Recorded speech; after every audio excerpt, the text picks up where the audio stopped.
Hey, what's up, everybody? Welcome back to Conversations in Pop Culture. And this episode is brought to you by my very own class, Comic Book Investing 101. If you want to learn how to invest in comic books, there's a link down below. You get yourself 20 free days to learn how to do it, and it's $5 a month. Starting from there, I can't speak today, apparently, everybody. So it's $5 a month, but it doesn't reoccur. You have to actually manually reoccur because I'm not one of those guys. And today I have with me J S Earls, who is a multimedia writer who has worked on several different projects across a variety of mediums. So welcome to the show. Hey, thank you. Thanks for having me. Yeah, I'm very excited because you worked on a lot of stuff from graphic novels and adaptations, and you wrote a novel that inspired a podcast, and then you Yeah, have another podcast. We're going to get to that towards the back end of this interview. But I yeah. am curious how you initially got into writing because I think it's very interesting, your story into that.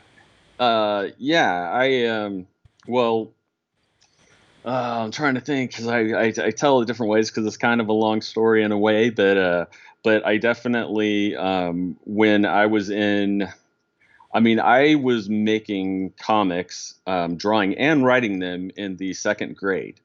And I was at that time too, since this kind of relates to you a little bit. That was around the time when I got to see some of the first anime in America, which was Speed Racer and Battle of the Planets. Um, and then, although I did not see Gundam, I did see like one of the art books that had the watercolor painting of the robot, and I'm like, oh my gosh, like this is art. Like this is not like the typical American stuff. Like they were really treating it really seriously.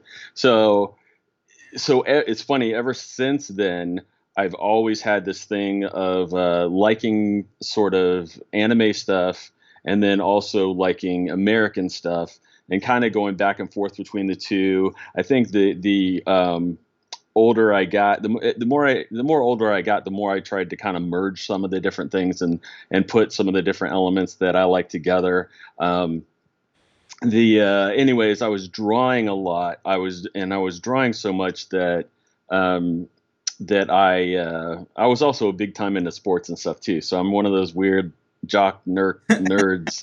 But because I was really good, I didn't get teased too much. so so um and I tended to like to hang out with the geeks and nerds a little bit more fun. And I wasn't into like some of the different places I was at when I grew up. And it's funny, actually, I went to elementary school in New Hampshire, which isn't too far away from your Connecticut. And then I went to middle school up in Wisconsin and stuff. And there were different places where, especially for the jocks and stuff, all they wanted to do was get drunk and stuff all the time. And I'm like, I just I'm like I want to, or they wanted to get high or something. And I'm just like, man, like I want to do stuff. I want to create things. I want to do other stuff, and than just that. And because I just felt like that was existing and not really living. And not that you couldn't enjoy some stuff, but just to like that's all you do. Okay, you're playing a game, and then you're doing that, and there's nothing else. And so I really was getting into, and I got into role playing games and like all kinds of different stuff. But I was drawing a lot of comics and creating a lot of characters. Some of them were more space oriented, some were more superhero oriented.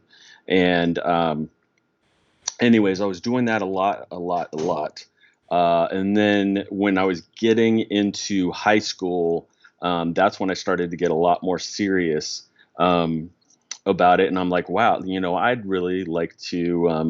I'd like to do this for a living. And at that time, that was right around the time that Robotech was coming out, and I was like blown away by Robotech. Especially, I'm not like a lot of people. I like the third part. I like Mospita a lot better. I'm not. I don't hate Rick Hunter or anything, but I'm definitely Got more Bernard of for a the win.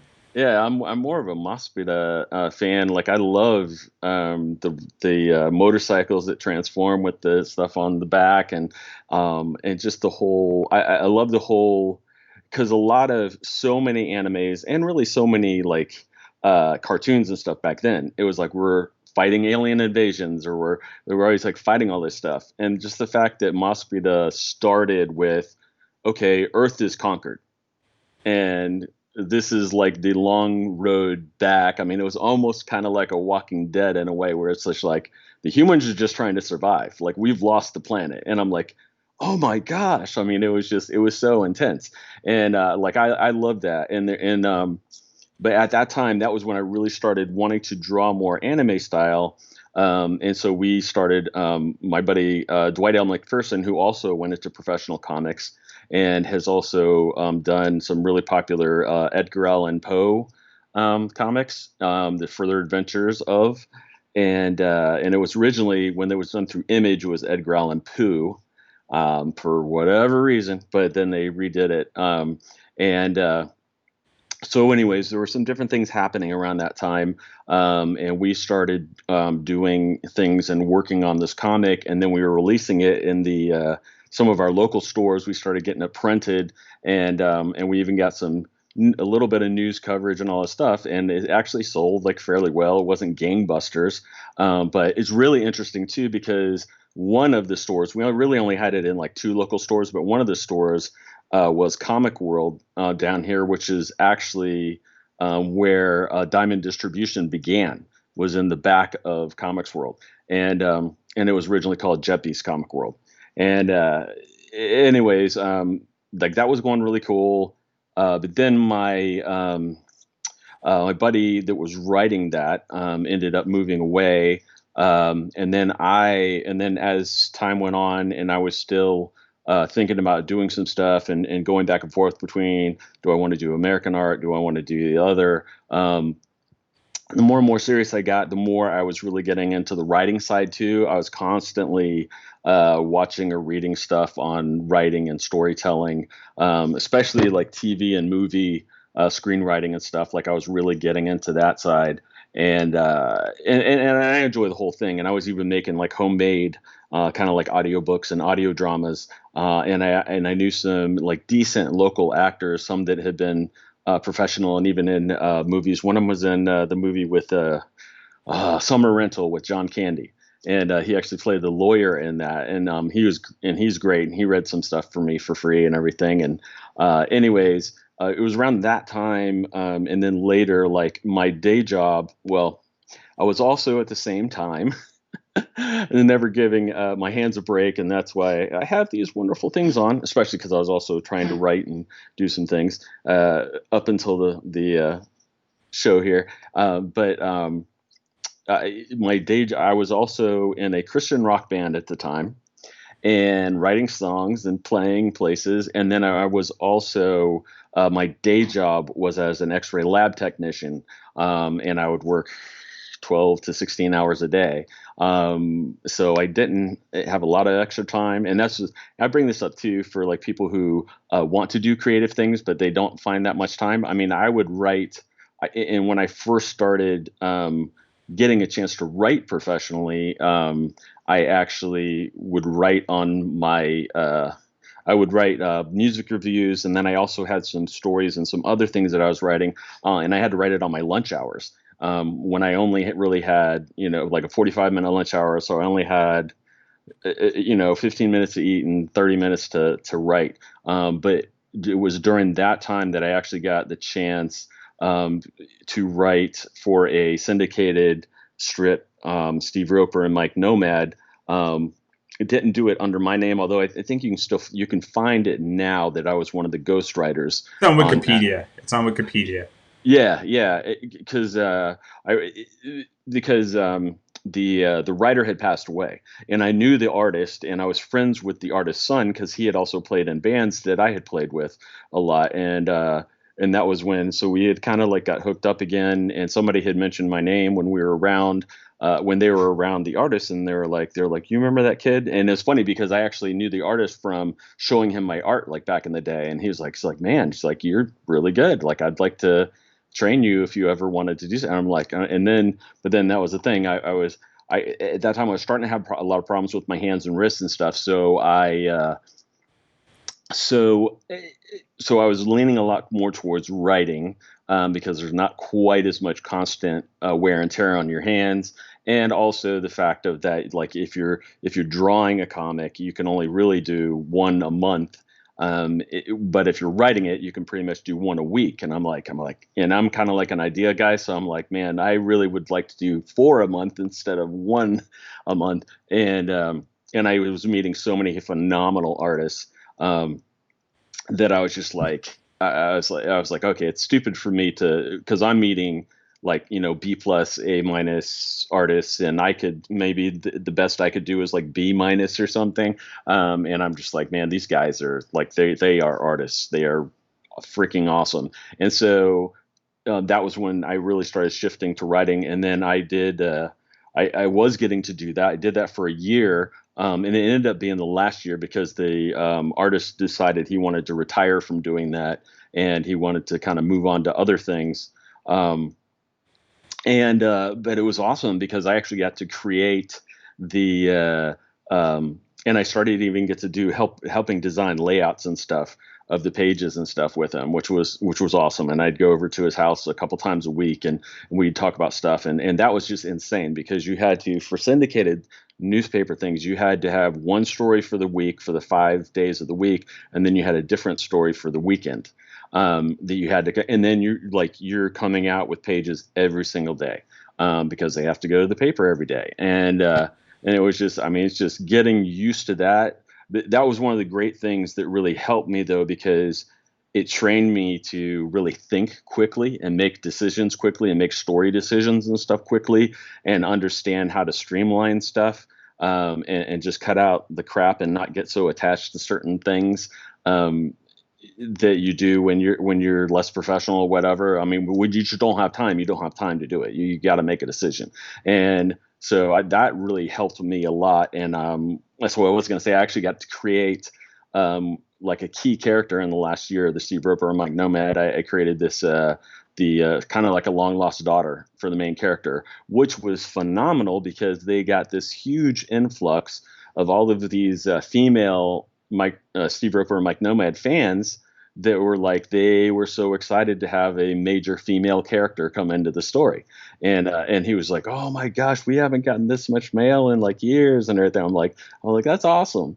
And so that kind of, I think that really helped kind of legitimize me in some people's minds. And then also even to me too, it's just like, oh wow, we've done stuff, and then it's been well received, and I'm understanding stuff now.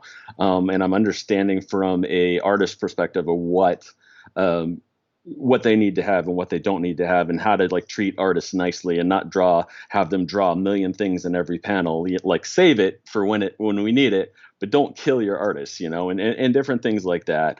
Just all the different aspects. And then, I was having a lot of really hard times, having harder and harder times with my hands. My hands would start locking up and everything at work.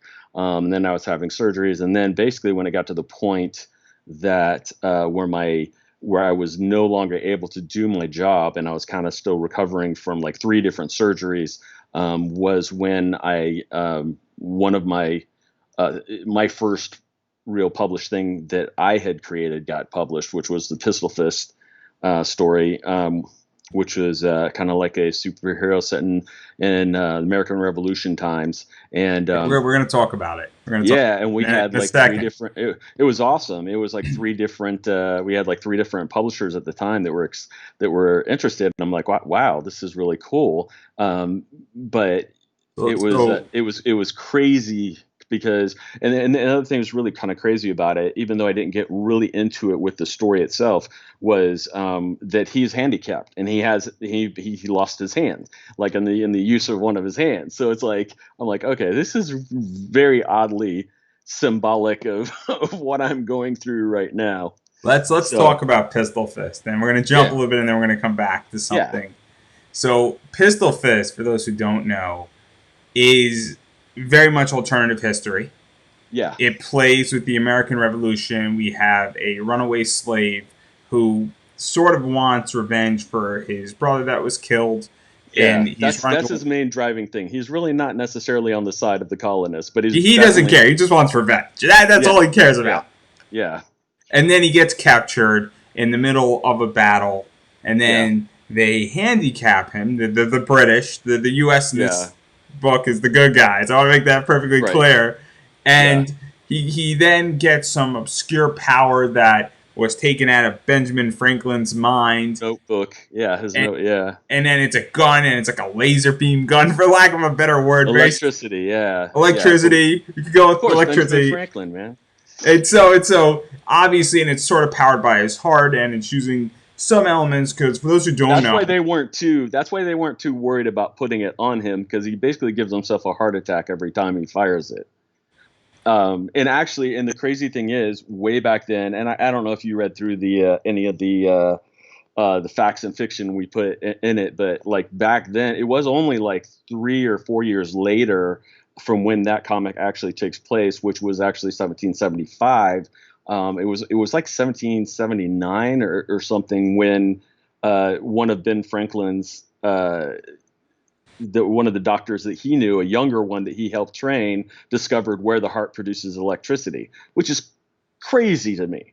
I mean, that's just, I can't believe that they could find that out like back then. But when we found that out, that's one of the reasons that was when I tied it into the heart.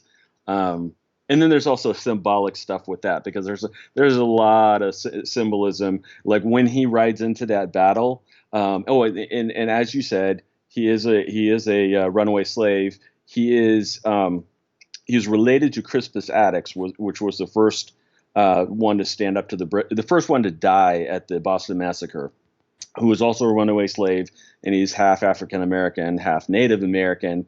So his brother Salem, which I named after two of the most famous black soldiers that fought on the side of the colonists, which is Salem Poor and I think Peter Salem or something like that. But they both have the name Salem in it. I'm like, well, that's his name, Salem.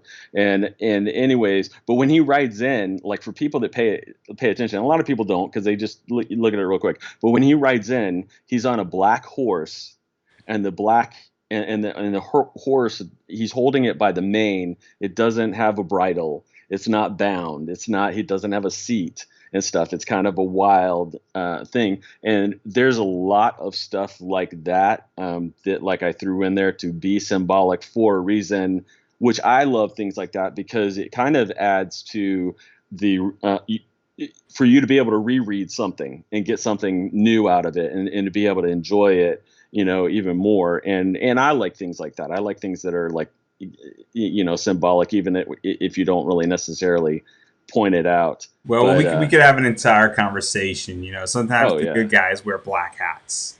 oh Let's just leave it at that. And if yeah, you've read One Flew Over the Cuckoo's Nest, yeah, the good guy wears a black hat, and the right, bad girl in that book yeah, wears a white one. Just yeah, throwing it out there. Just throwing oh it yeah, out there for yeah, everybody. And Megatron is in white too. So yeah, yeah, go take your own approaches, everybody, on yeah, that yeah, one. And that's a whole different conversation completely.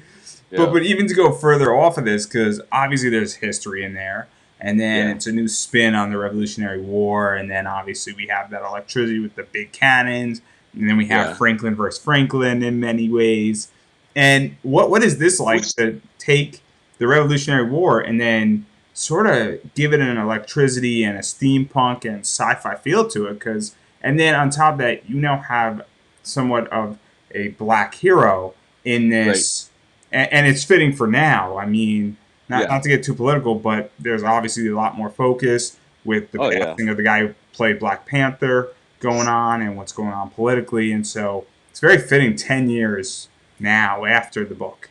right, yeah. And it was, and people can say, and I understand where they're coming from too, where they're like, well, shouldn't have this white guy writing about, a black hero, although he's not Ask the Max main. Brooks. He, Ask Max he, Brooks about that. yeah, He wrote he's Harlem not. Hellfighters with Oh like yeah, in white, and so he, doesn't matter to me. And I yeah, think people when they say that, I think you should be able to write whatever you want to write and how you want to write it. And I think that if it's written well and it's researched well, then who cares?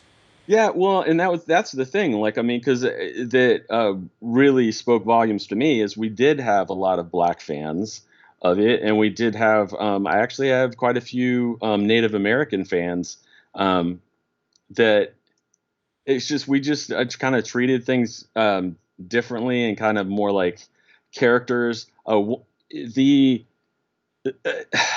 one of the things that fascinated me on his side was it did fascinate me that because one of the things that really got the war kicked off was the Boston Massacre and really got the colonists behind the colonies wanting to secede basically from Great Britain and the fact that it was a runaway slave. I don't even think that I think he had only been free for like a year or two at the most when he decided, in reality, to stand up to the British at the Boston Massacre. And I think he got screwed on his trial.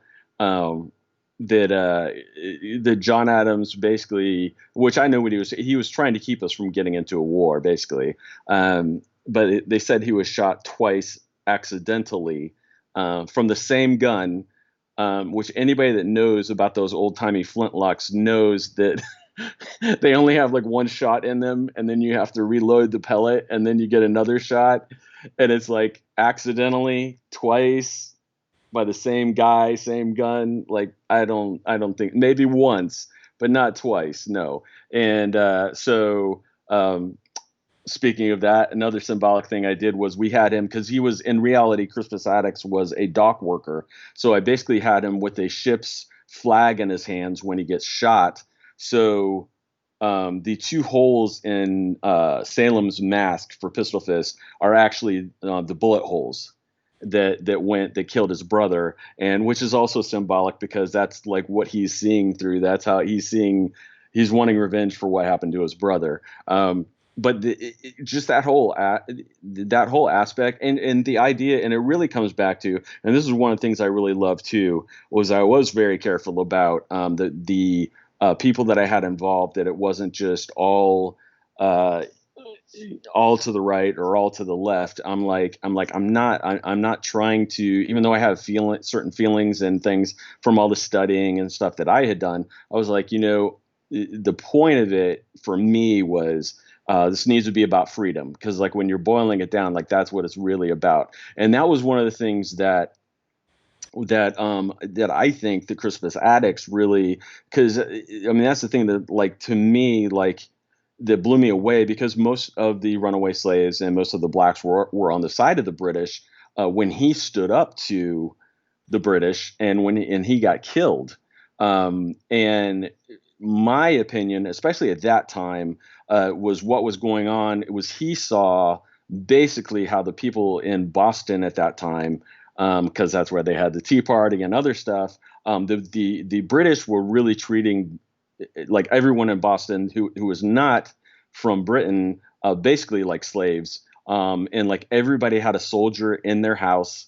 Everybody like I mean it was like an occupied zone, pretty much. And I think that because I can't really come up with another explanation for why he stood up to and really put his life on the line and kind of got in their faces and were standing up for these colonists who, and he wasn't a slave to them, any of those people at that time, because it was like further upstate Massachusetts where he was a slave. But I think he made this connection to the ordinary people, the ordinary colonists and stuff.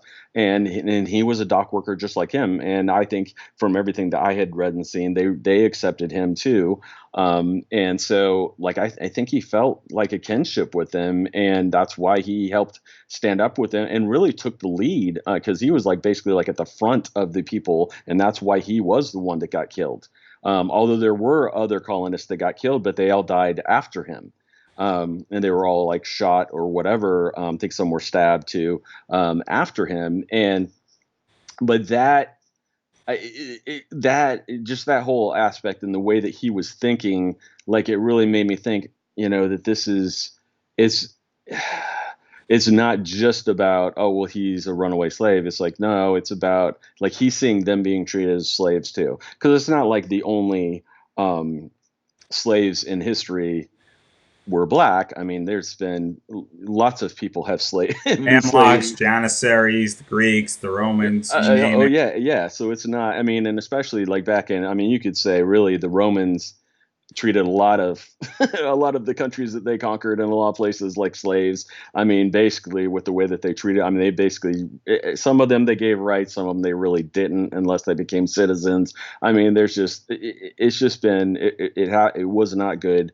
Um, but but that but that was one of the things, and that was one of the great things because that we had some very kind of polarized, even like not as bad as we have now, but like even at that time, and we had some very people who were very strong, especially in the arts and stuff. We had a lot of people who were most were very far left, a few were very far right, and all of them. It was cool because they got it that it was. They were like, I think it's so cool that you could do something like this, and like it's about freedom, it's about like independence, it's not about Republican or Democrat or even like democracy in a lot of ways. It's just boiled down to freedom and right and wrong. And there's some, honestly, I was not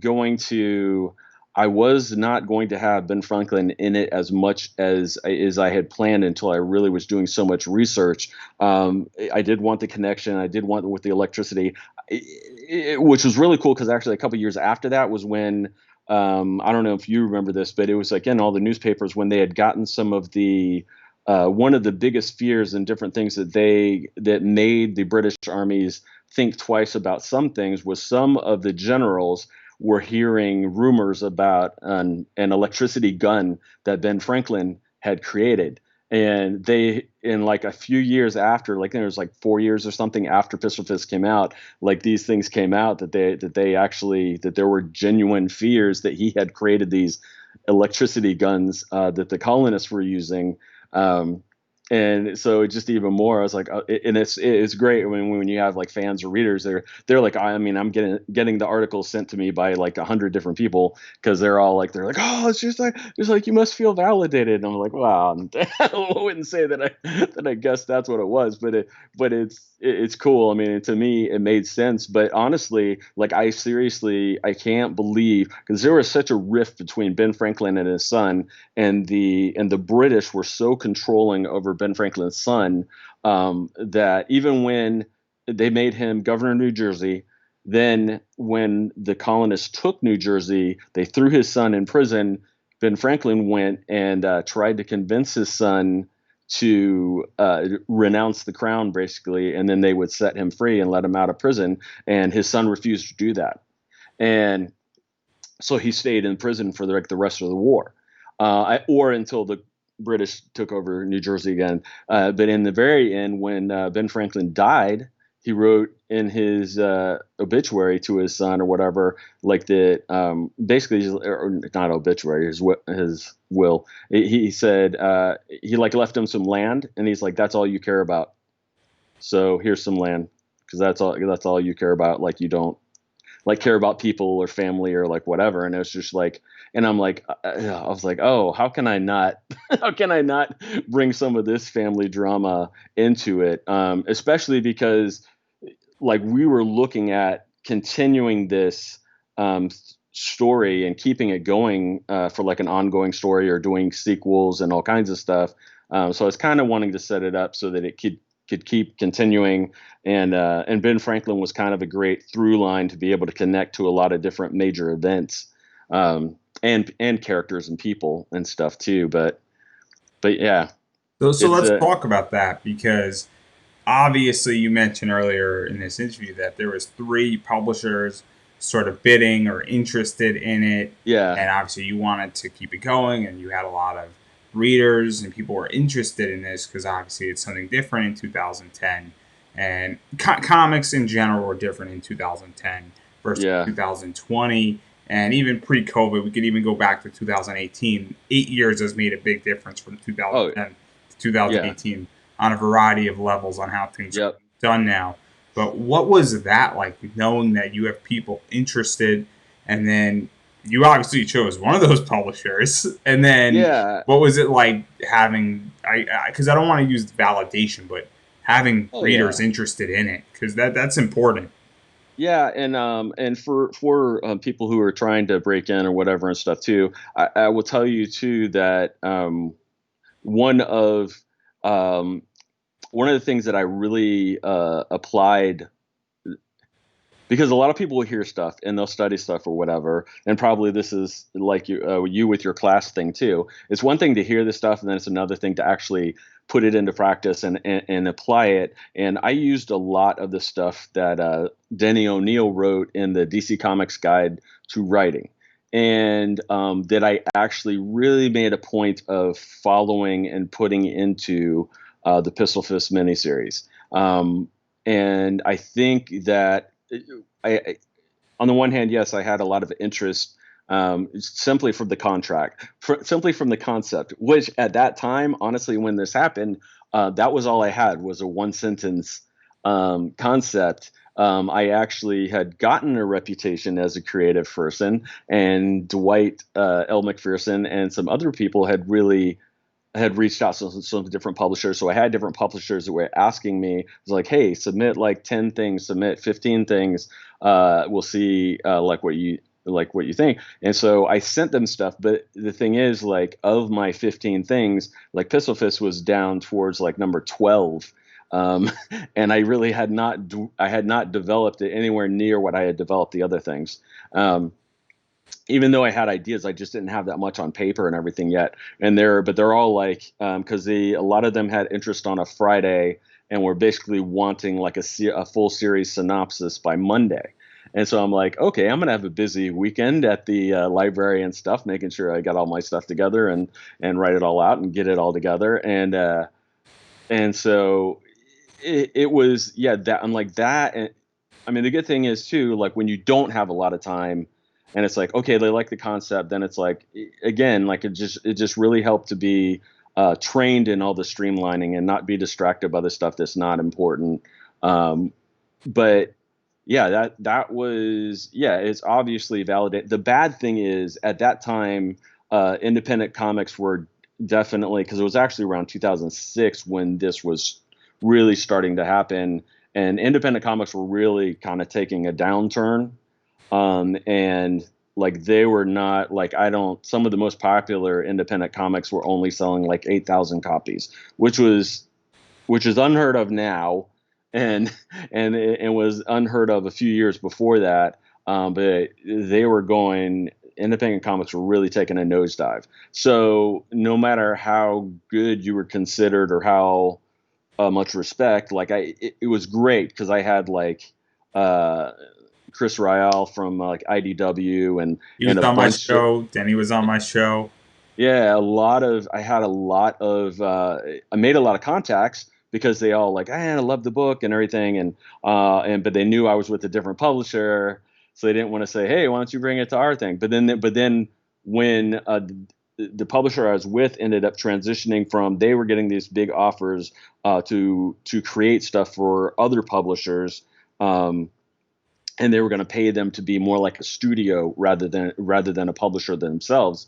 So basically, all of the books were basically getting canceled because they were no longer going to be a publisher. And when that came up, that was when actually IDW and some other ones did.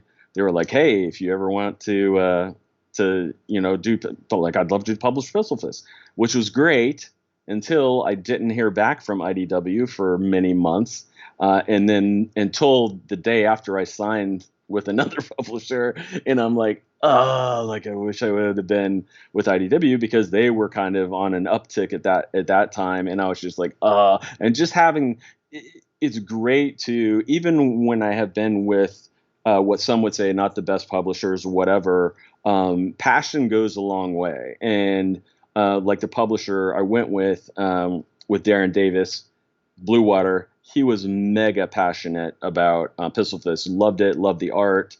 He loves his history stuff too, so he was totally into it. And he said, the one thing I can promise you, because he knew that, right, like that company ended up going away when the second issue of Pistol Fist was supposed to come out, and he knew it was a 4-issue miniseries, and he knew it was totally done too. And Darren did, and several other, and Chris did too, and stuff too. And anyways, he was like, the one thing I can promise you, and this is when, as I said, and even at that time, independent books were going more and more down. And especially if you didn't have a big name attached. But I mean, even if you did at that time, just everybody was wanting Marvel and DC. or even stuff from like Dark Horse with all the Star Wars stuff and a lot of other things. And so, I mean, it was just not a good time for independent comics. I mean, it was a great community and stuff, but it's just it was next to impossible to actually make money doing it. And like, and the sales would not pay for the printing of other issues, basically.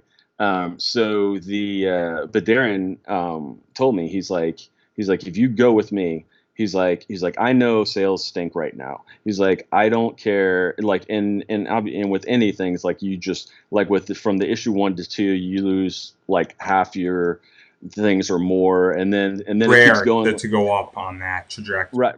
Oh yeah. It's crazy Brutal, rare. brutal, brutal. Yeah. And and you have to realize that and kind of have a big plan. And his thing was that he said to me, and I think he even put it in the contract. He's like, I will print all 4 issues. He's like, because he knew because I think when we had around 4,000, I think once all things were said and done, we had around 4,000, which for a first time comic at that time was not bad. I mean, most of them were around like 1,500 to 800 copies. So like we had it, and I think a lot of it had to do with we had good art and stuff too, and a lot of the indie stuff that wasn't that important to them, but we had I had great art team and stuff too. So I so anyways, he like said, he's like, no matter how bad it gets, no matter how low the market goes, he's like, I promise you I will publish all 4 issues.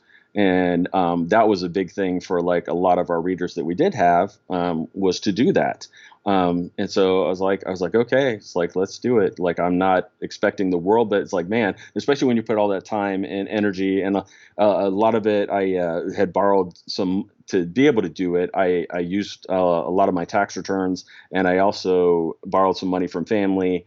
And just when you put all that time and energy into it, and like I said, and with all of the extra thinking of all of the whatever you call them, Easter eggs and symbolism and I just I mean, just so much heart and soul poured into it. It's like you want to share it. Like as a creator, like you're making this to share it. It's not just so you can have it in your place. And so that for me that was good enough. And like the ones who had kind of stayed with us at that time, the fans and stuff who were always like monthly asking me, when's the next stuff going to come out and everything. And it's like, I mean, they were so excited, and a lot of them were extremely excited to have it, to be able to know that all 4 were going to come out and stuff. And then, I mean, and and it did around the same numbers again. I mean, but then like, yeah, by the time you get to the 4th issue, there's not that many. Because I mean, just the indie comics, I mean, they were just not selling well, and there were some phenomenal indie comics back then. Even I will say that was around one of the times when Image was really changing too, and they were doing a really wide variety and getting some really good writing, and really good art. But like even those were just like they were not selling anywhere near what they would start selling later, and it was just like, man, it was brutal. So Let's talk a little bit about that, because I'm just curious, because I came into comics a little bit later in my college yeah, years, because I was a graphic novel reader first and not a right, comic reader. So I didn't yeah, live through that entire position. I know some people might call me not a purist. I don't I don't remember going to a comic shop until I was in college. yeah, I mean, I dabbled into a comic shop every once in a right, while, but one of the things I was reading a lot of graphic novel stuff, which is a very different experience in many ways. oh yeah, And so I know that certain things were going on. So what do you think contributed to the decline of indie? And do you think it was also part of the comic bubble that happened in the 90s, yeah, 90s, and that had consequential effects, and a lot of oh people yeah, lost money?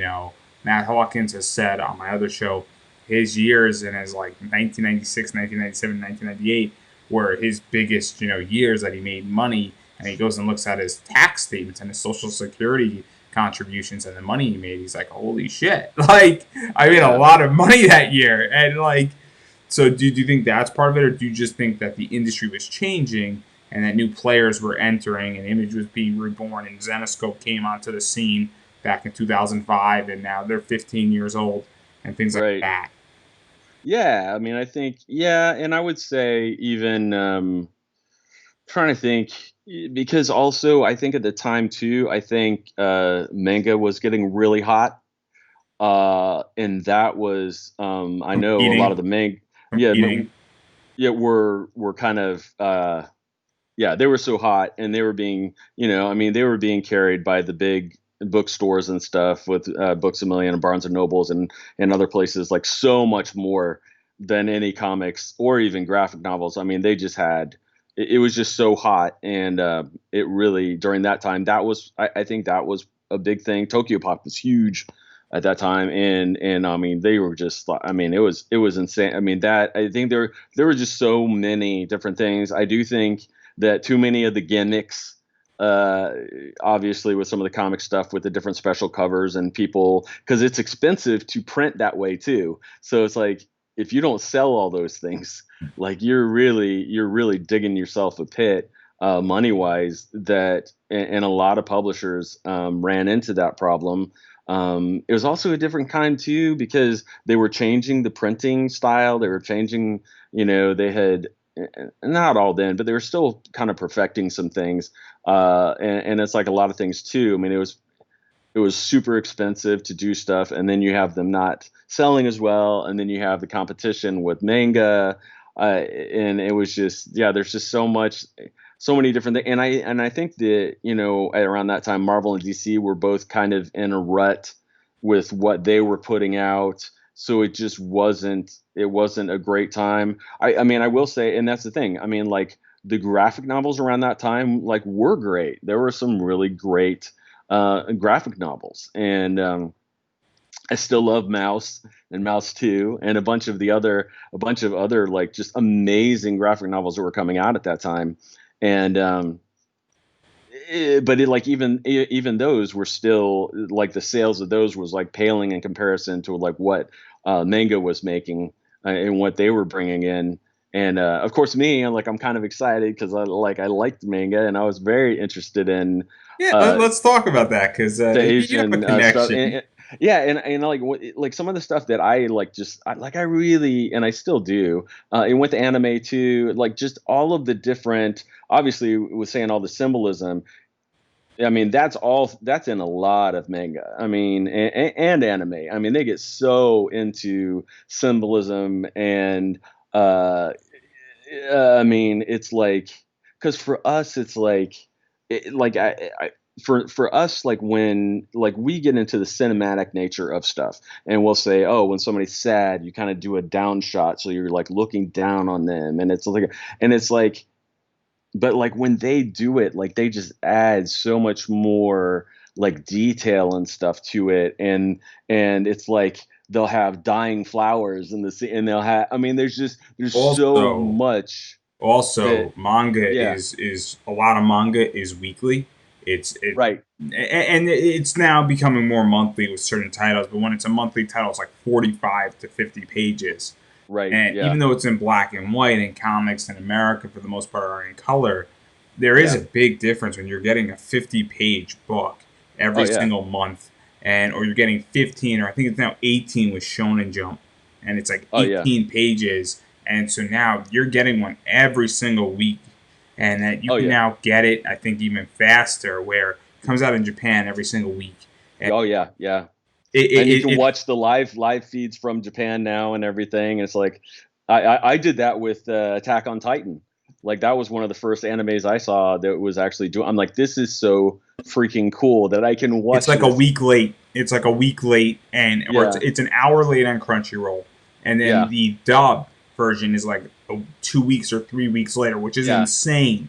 yeah. Because for those who don't know, I run another show called Pop Anime Comics Lounge, and I've had Right. people on my show who have voiced characters in Attack on Titan.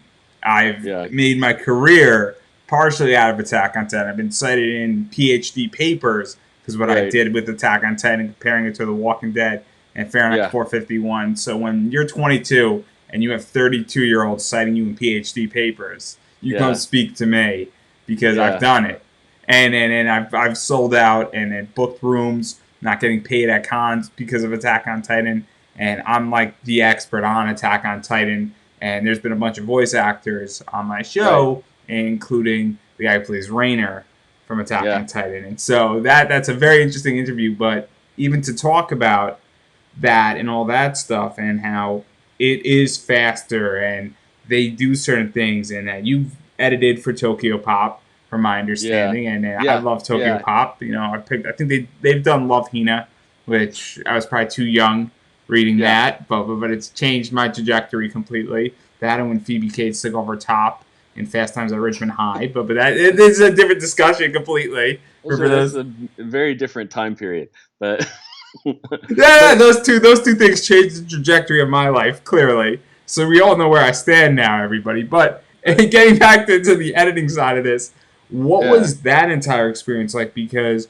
that was, I think, before Pistol Fist or around the same It was time. after. It was after. Actually, yeah, that got. But like, like a lot of the things, yeah, like Pistol Fist got me those jobs as they came up, and that was actually it was with Tokyo Pop. It was technically for a Christian publisher, but it was actually kind of done through Tokyo Pop, and it was interesting because unlike a lot of the other ones that were being made, which there were some phenomenal ones, and Sergio Corello did one, and like there were actually some really other great ones that are very fascinating, um, especially for me, kind of being a history buff. I like a lot of stuff. I mean, I like sci-fi and future too. But the interesting thing with that one is the one that I was um, sort of translating, editing, rewriting for an American audience was from Korea. I think it was from South Korea actually, and Zondervan, who was working with Tokyo Pop on that. Yeah, I came in because yeah, for whatever reason they weren't thrilled with the person who was doing it before. So I yeah, that was it's a little crazy. It's definitely it's tough to I guess the thing that helped me was, and this is one of the reasons why I think the publisher, and it was actually the publisher of Pistol Fist, like when they changed, that's the thing. There were a lot of people who were bitter about them becoming a studio instead of a publisher. But because of that, it actually got me some jobs with that studio. Yeah. And it was cool because they knew that I liked anime and manga and stuff. So like I think they felt like, and I'm a Christian too, so they felt like it was a good fit. We're They're missing like, something here. I just want to. yeah, This was a Bible manga. I want to make it clear. yeah, and it was, I think we need to. It was telling biblical stories. So and it, that's the connection I want to make yeah, clear yeah, because we're yeah, yeah, missing it right there. Now everything yeah, makes sense. and not in a, I will say, because of Preaching, this. Because of the religious style way. of the art, it was a lot more silly and funny. It was not really like sacrilegious, obviously, because a Christian publisher picked it up. But it was very much more of like a comedic um, thing, and it was kind of a nightmare. I'm glad there's a lot of people who liked it. Each issue was 300 pages.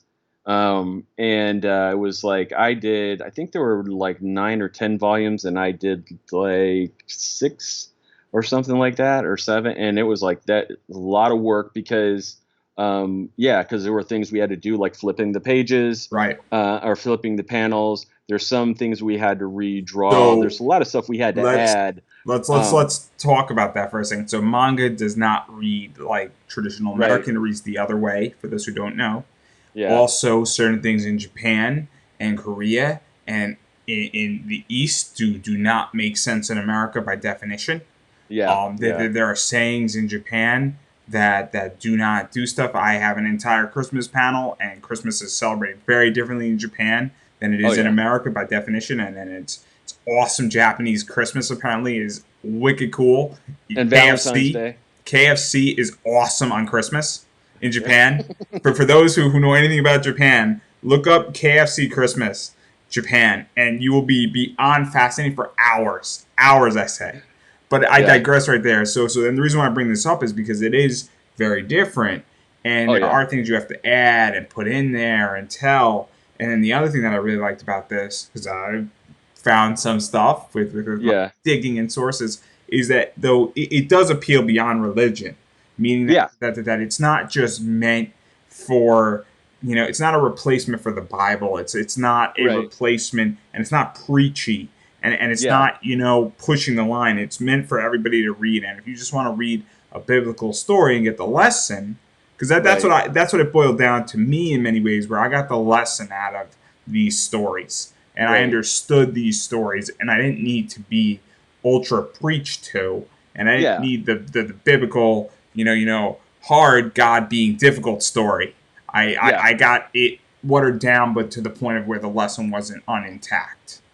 Yeah. I mean, because there's still the, I mean, the basic morality of it and stuff, and there's not like a lot that I could really change on that, anyways. But I think, I mean, but his art, the original artist and writer of it is like so like humorous and stuff. Like it just I mean, it would never feel right to get too serious with it. And but it was yeah, but it was a little crazy because we had a lot of editors, and I've complained to some people about it before because it's just crazy because ours was more comedy oriented than any of the other ones of those lines, and it was just like having five. I mean, it was basically because I was like a writer and an editor, and then we had like four other editors. Having five editors on a comedy thing when everybody has a different sense of humor and a different sense of timing and stuff. I mean, it was crazy trying to get the jokes to land right and stuff like that. It's just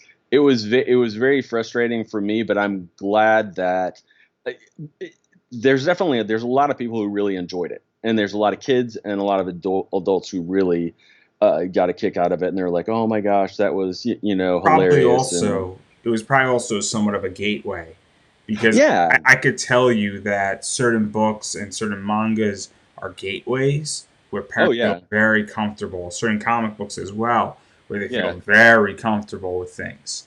And this Right. is something that I think people feel comfortable with. And I mean, my parents bought me a bunch of manga. They had no idea what the fuck it was. Yeah. Okay, they didn't know. They were like, "Oh, my kid's reading," and it's benefited me tremendously. Right. But I'm a unique specimen because I was reading other books as well, and Right. so I just was like, "This looks awesome," and that was what it was for Yep. me. Oh And yeah. I turned out great because of it. And then I was very much nurtured, and I was reading. I could read adult things because I understood the line. But Right. my point is that the Bible and these books were probably a gateway for a lot of people Yeah. into the manga world, and that's probably a really good thing. And the reason why I bring this up is because obviously working on it and editing on it, it's very important because manga is important, and manga is comics. It's just Japanese Right. comics, and if any comics that people are reading is important for the industry right now.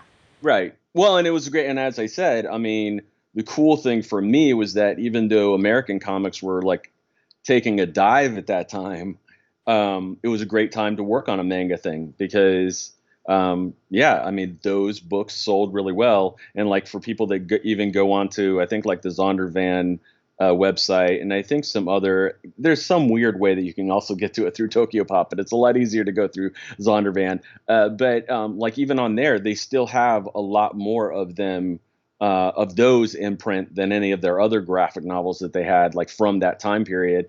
And I mean, yeah, I mean, it was because it's kind of a cultural thing too. And even even the comedy and even some of the characters, they don't look. I think that's one of the refreshing things too is they don't look American. They don't really look Jewish either. I mean, they look more Asian. I mean, because it was made by Asian people for Asian people. I mean, for me, they look more like standard comedy manga or comedy anime. It does not like which, and I get see, I like it when things are more like historically accurate, and it's like where it's not a blonde haired, blue eyed Jesus. That it's a little bit more where he looks a little bit more Jewish and stuff, and like I like things like, but at the same time too, yeah. I mean that's the thing. I mean like it has that flavor to it too, and just the drama, like you said too. I mean just the manga style is so dramatic. Like when you have and you can say it and you can read it in the Bible and stuff, like when people back then would like tear their clothes when they're so upset or whatever. But it's like, man, when you see that in manga form. I mean, it looks like a Dragon Ball Z thing or something with them like shredding. I mean, their stuff because they're so upset, and it's like it's so moving and and so exciting that like like it's cool, and that's one thing that I like that people really enjoyed it, that and even though it was frustrating for me from certain things, just because, and honestly it was more frustrating for me from a comedy standpoint than from a creative standpoint or whatever, just because it's so hard. I mean, it's like having five totally different comedians and you're all trying to tell the same joke, but you would all do it differently naturally. And it's like, so it was frustrating working on a comedy thing, dealing with that. But I mean, so many people just really, they just had such a fun time with it and enjoying it. And I think, and that's the thing. Yeah, I don't think, I mean, well, especially until that time, there had never been in Christian bookstores and even in like the religious sections in Barnes and Nobles and Books a Million, like there was never manga, and definitely like not that much, not 10 volumes of 300-page each, stuff that people could, enjoy and get into. And it's like, and I mean, that's where you kind of get out of, which that's one of the things that I kind of learned being a musician too, is like you can, like you're one, like they said too, like the art is never finished. Like you're never going to be 100% happy, because you're always going to go back and go, oh, I should have done this, or I could add this, or like whatever. And it's like, but if people enjoy it, like that's really like what it's about. Like for me, and that's why I try to tell people too, is like is to express yourself. But like for me, like you're going to come through naturally. Like you can't help that unless you're trying to imitate somebody else. You're going to come through. But like I try to tell people to try to serve your audience with what you're doing. And I don't mean that in a preachy way necessarily. Obviously, if you're religious, sure, take it in a preachy way. But like even if you're not, it's like try to serve them, speak to them, speak to people in the hood the way that they talk. Speak to people in some fancy place the way they talk. When you talk to kids, you don't talk the same way as when you talk to adults. It's like, it's not like, if you only talk the way that you want to talk, then you're not really kind of respecting them and stuff. And honestly, I mean, for me and other people, like it served me well, because it's like you're not going to be out of work if you're serving people. Like if you're finding a need and meeting it, you are going to be out of work if I just want to do what I want to do. Like if that's Yeah. your only consideration, I mean, you're going to suffer the consequences of that. So let's talk about that, because one of the things that I think has benefited you due to this experience is Yeah. this idea that you had this manga experience, and that you had this Yeah. manga, style and understanding, and Yeah. learning what manga is and telling manga stories, because they are different than Oh yeah. telling a comic book story. And so, how do you feel that that's helped you? Because some people don't get to do that. I mean, I'm reading Polar, and Polar is very much done in the Sin City style, and obviously Victor Santos, I think, is the writer on it and the artist on it. And it's obviously he can do regular stuff, and then he does a story like that. And then Polar Yeah. originally was not having any words, and it was just I think it had a few words in it, and that's it. And then he rebuilt it up. And Yeah. obviously, even learning that style is fascinating. So opening up and being open, when you go and write something else, and even you communicate to somebody else and your artist. I mean, how has manga helped you in that regard? Because I think it is so fascinating when we get Oh people. You're yeah. not the only comic person to work in manga. There's a lot of people in the comic world who have Oh worked yeah. in manga and still do. Oh yeah, and there's a lot of, even though I didn't do, I mean, the only really if you could even call it that, because I don't even necessarily call it that much of an adaptation, because he didn't really try to. Because one of the things too, just so people know, is in his thing, which they do in a lot of Japanese stuff too, is he tells a lot of side stories, of it's like. It's kind of like, okay, well, this Bible story is happening here. Like, he might be telling something about the Exodus, but we're gonna go look at what the ants are doing over here in the sand. It's like, and he would like do these little strange side stories. And I think some of that stuff. I think the great thing about it being so long is just being able to let things breathe and to be able to take your time. And I think that's the thing. Like for me, it's like learning how to and this is kind of helped when I started doing some of the novel adaptations and stuff later is is it's like you have to find this balance between streamlining and also like when things need to breathe, you need to let them breathe and not rush things, especially when you have more pages. I mean, that's one of the great things about writing graphic novels is that you have time to do those things. It's like because one of the that I still love and I was. It's funny because I've never really. I don't even. Never been big into any of the racing manga. But one thing I did love is like when I had kind of like just skimmed through and stuff. It's just how they can just have races and things go on for pages and pages and pages and pages. I mean, it's just like they can do so much stuff. And I'm just like, and in one of the books that I adapted for Ted Decker, there's a chase scene in a car, and we ended up because of the way that that book was written to kind of catch people up because there's a big change between the third book and fourth book. Um, in the book version, there's a lot of that we would call like previously on or whatever, where they are retracing and go retreading all this stuff that's been covered in the other books.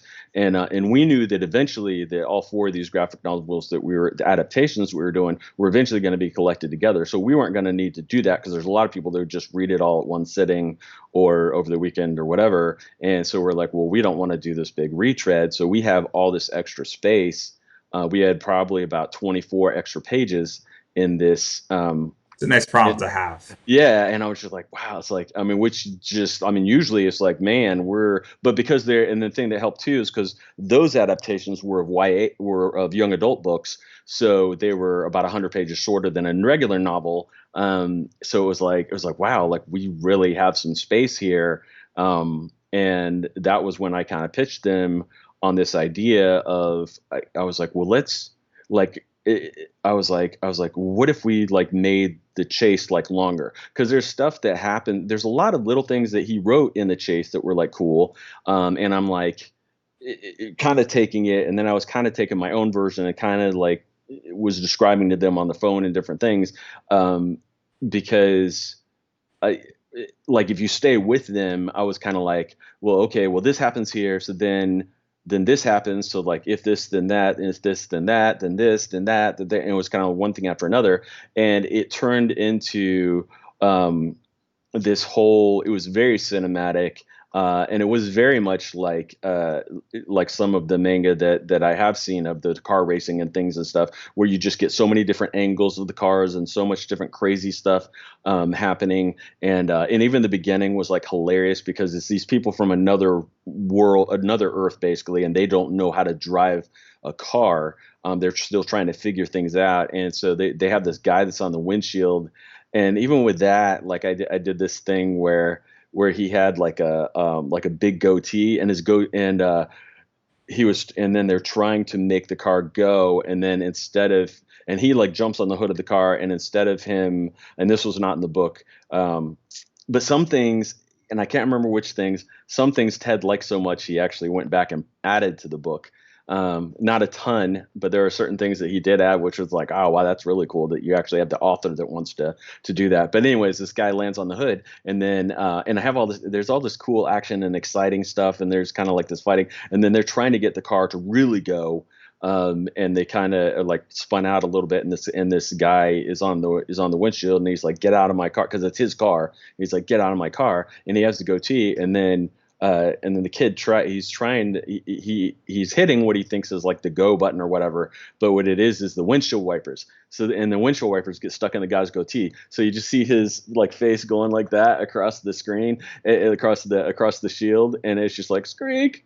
Skreek, and then they end up finally like finding the gas pedal, and then they go, and then he gets thrown off the car when gets flipped off the car when they do, and it totally like rips out the goatee out of his chin and everything, and it's funny because like the editor, for them was just like, okay, this is a little kind of he's like this is a little he's like this is a little kind of over the top. I was like yeah, it's like but Ted loved it, his like manager like loved it, that I was working really closely with, and then the whole car chase scene was just insane. It was crazy, the stuff we had. He kind of alluded to different things, but like we have this whole thing when they come out and they end up getting off the road and they go on some of the desert, and then because it's near Las Vegas, and then they end up smashing through. They end up kind of coming up this ramps because a lot of the roads are built up, and so they smash through the lights on the top of the police car, and then there's just like one thing after another happens. There's all this crazy stuff happening, and we ended up doing it for like it was a 24-page car chase, and it's just like, and I'm just like, man, I'm the luckiest comic writer in America right now, because there's no comic writers in America that could do a 24-page car chase. I mean, that's the length of a comic. It's like there was nobody else like doing that in American stuff, and I'm like, man, it's like, yeah, let's take advantage of this. Let's do this and just make it crazy. And the funny thing is like the editor really fought me on it. But then Ted and his people were they're like, no, we really want it in there. We think it's awesome. And I'm just like, and it's funny because I even told them in one of the things, I'm like, I was like, I'm fine taking it out. Like, I don't want to be fired from this by the publisher if he really doesn't like it. And they're like, I was like, I even told him, I'm like, this is not the hill I want to die on. The car chase is not worth it to me to get knocked off this book, because those books were paying very well too. And I'm just like, guys, man, don't defend me too much. You really, but they really stuck with it because they really believed in it. And then it was so cool because then later there was a conference, this big conference, and then they had a thing after the conference where I was at with them, and they were promoting the books and all. And I think they even had a movie coming out around that time. And then we were at a Barnes and Noble signing after that, and the main editor came up to me that had fought me so bad on it. And he's like, that is my favorite part of like all of the graphic novels we did. He's like, that car chase. He's like, I have absolutely fallen in love with it. And even from that, he's like, pitch me. He's like, pitch me a 3-book novel, like deal or whatever. Like what ideas do you have for like a novel series or something? I was like, oh, this is cool. And then he really liked my pitch for that. But which actually had turned into my audio game that's on there. Interactive audio book. It's kind of like a choose your own adventure thing, but that wasn't my first choice for it to be that, but I actually had a novel series in mind. But then that was when the economy crashed, and all the publishers said no new authors. So like I literally, like the editorial and everything, like they were totally on board for me to write this novel series. And then they're just like, and then the money guys were like, no, they like ixnayed everything. He's like, no new authors, only established. Like, we don't know how long we're going to be around at this point. Like, we're still trying to just survive right now. And it's like, well, I can't. And it's funny, I had more people get mad for me than probably I was, because I'm kind of a rational guy, and I think of, well, it was like, if I was them, why would I depend on me, an unknown author at that point, to feed my family, than Stephen King or these other people that are established and they know we're going to sell a certain amount. It's like, I don't, I don't judge them for that at all. Yeah, it hurts and it sucks because I really thought I had a good idea and stuff, and to have them so excited about it was awesome. But it's like, but that's the thing. I mean, it's kind of like what you're saying. It's like with the industry goes through changes. The entertainment industry, period. I mean, my gosh. I mean, how much has the TV industry changed in the last like 15 years? I mean, it doesn't change in the last 3. You're going back 15 years, and then the last Oh, 3 years, oh it's yeah. has been night and day, like crazy, with Yeah. the emergence of Disney Plus coming out onto the scene. Yep. AT&T and what they just bought 3 years ago or in the last 2 years. I mean, Yeah. HBO Max. Yep. Look at all the late night talk shows. They're all failing miserably. Yep. And there are shows on YouTube that do better than they do on Oh yeah. certain episodes. Yep. I mean, not to get too political, but you can make the argument that Joe Rogan, the Young Turks, Sam Cedar, Ben Shapiro, and Steven Crowder, they might be a million shy of late night TV, but they're a million shy Oh, in right. some cases, which is before they were 1.9 million shy or like 4 million shy, and now they're becoming very much that. And so it's very interesting how Oh yeah. entertainment has changed tremendously. Oh And yeah.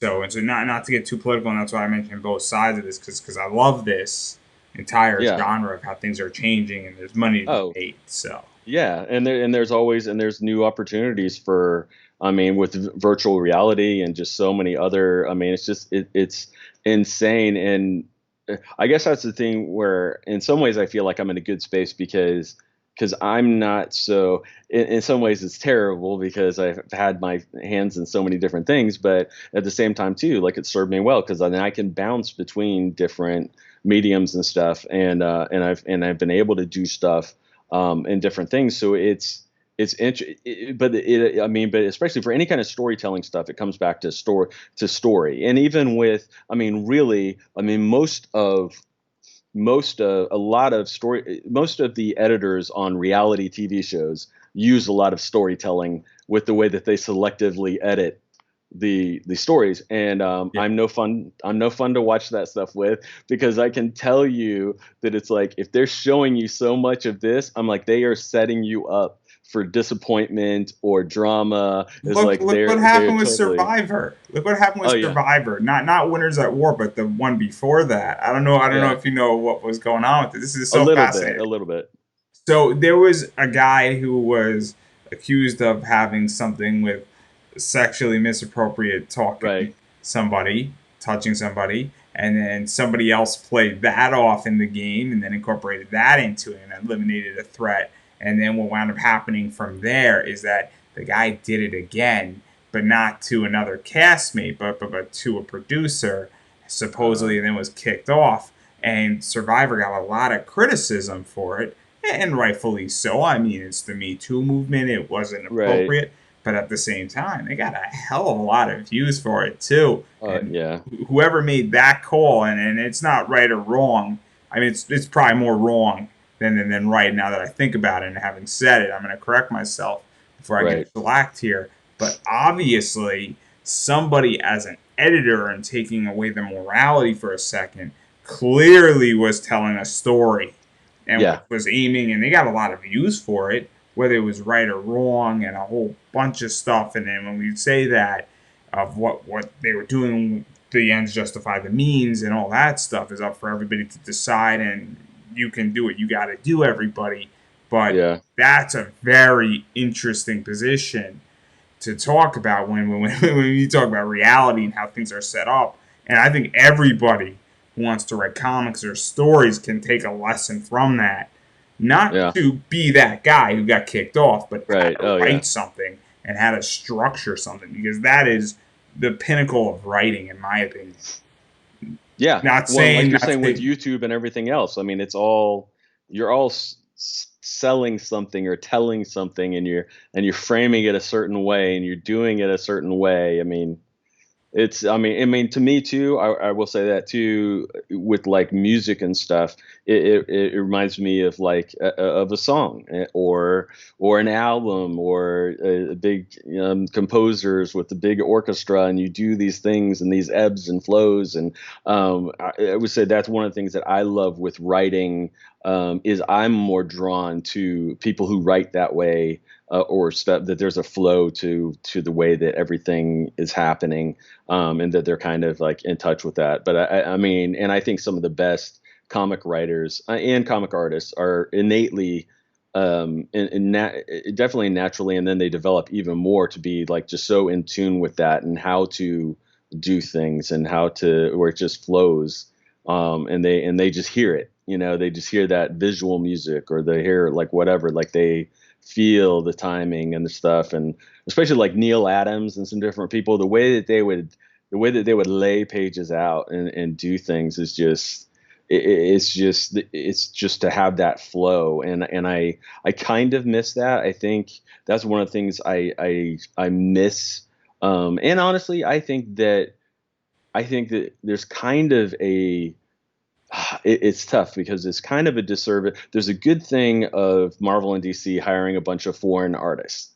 The bad thing is they make them draw American style. Most of them. There's very few that can actually draw like in a style or with different sensibilities that are more of their culture or their country or whatever, that I think would be so awesome if they let them do it. Um, and and I have mixed feelings about like I don't totally agree with everybody that's against. Necessarily agendas because or not necessarily agendas, I would say uh basically because sometimes there's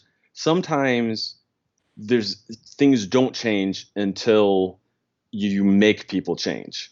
um just like with in Hollywood, how they're kind of forcing them to have so many minorities on staffs and so many females on staff because so many shows would only have one female and like a gazillion guys because they're all hiring their friends and stuff. And sometimes that's the thing. I mean, it's whether it's liberal or conservative, you tend to hang out with your friends, hire your friends, blah blah blah, and then you don't leave that opening for those fresh voices or whatever. And especially now because we're so selective with what we want to watch and who we want to watch it with. I mean, how many husbands and wives watch totally different things on their phones, movies or shows or whatever, laying 5 inches away from each other just because we have different interests and we can do what we want. We don't have to do what they want or like share that. I mean, you have to be really disciplined to do that and say, no, I'm going to watch something that she wants tonight or whatever.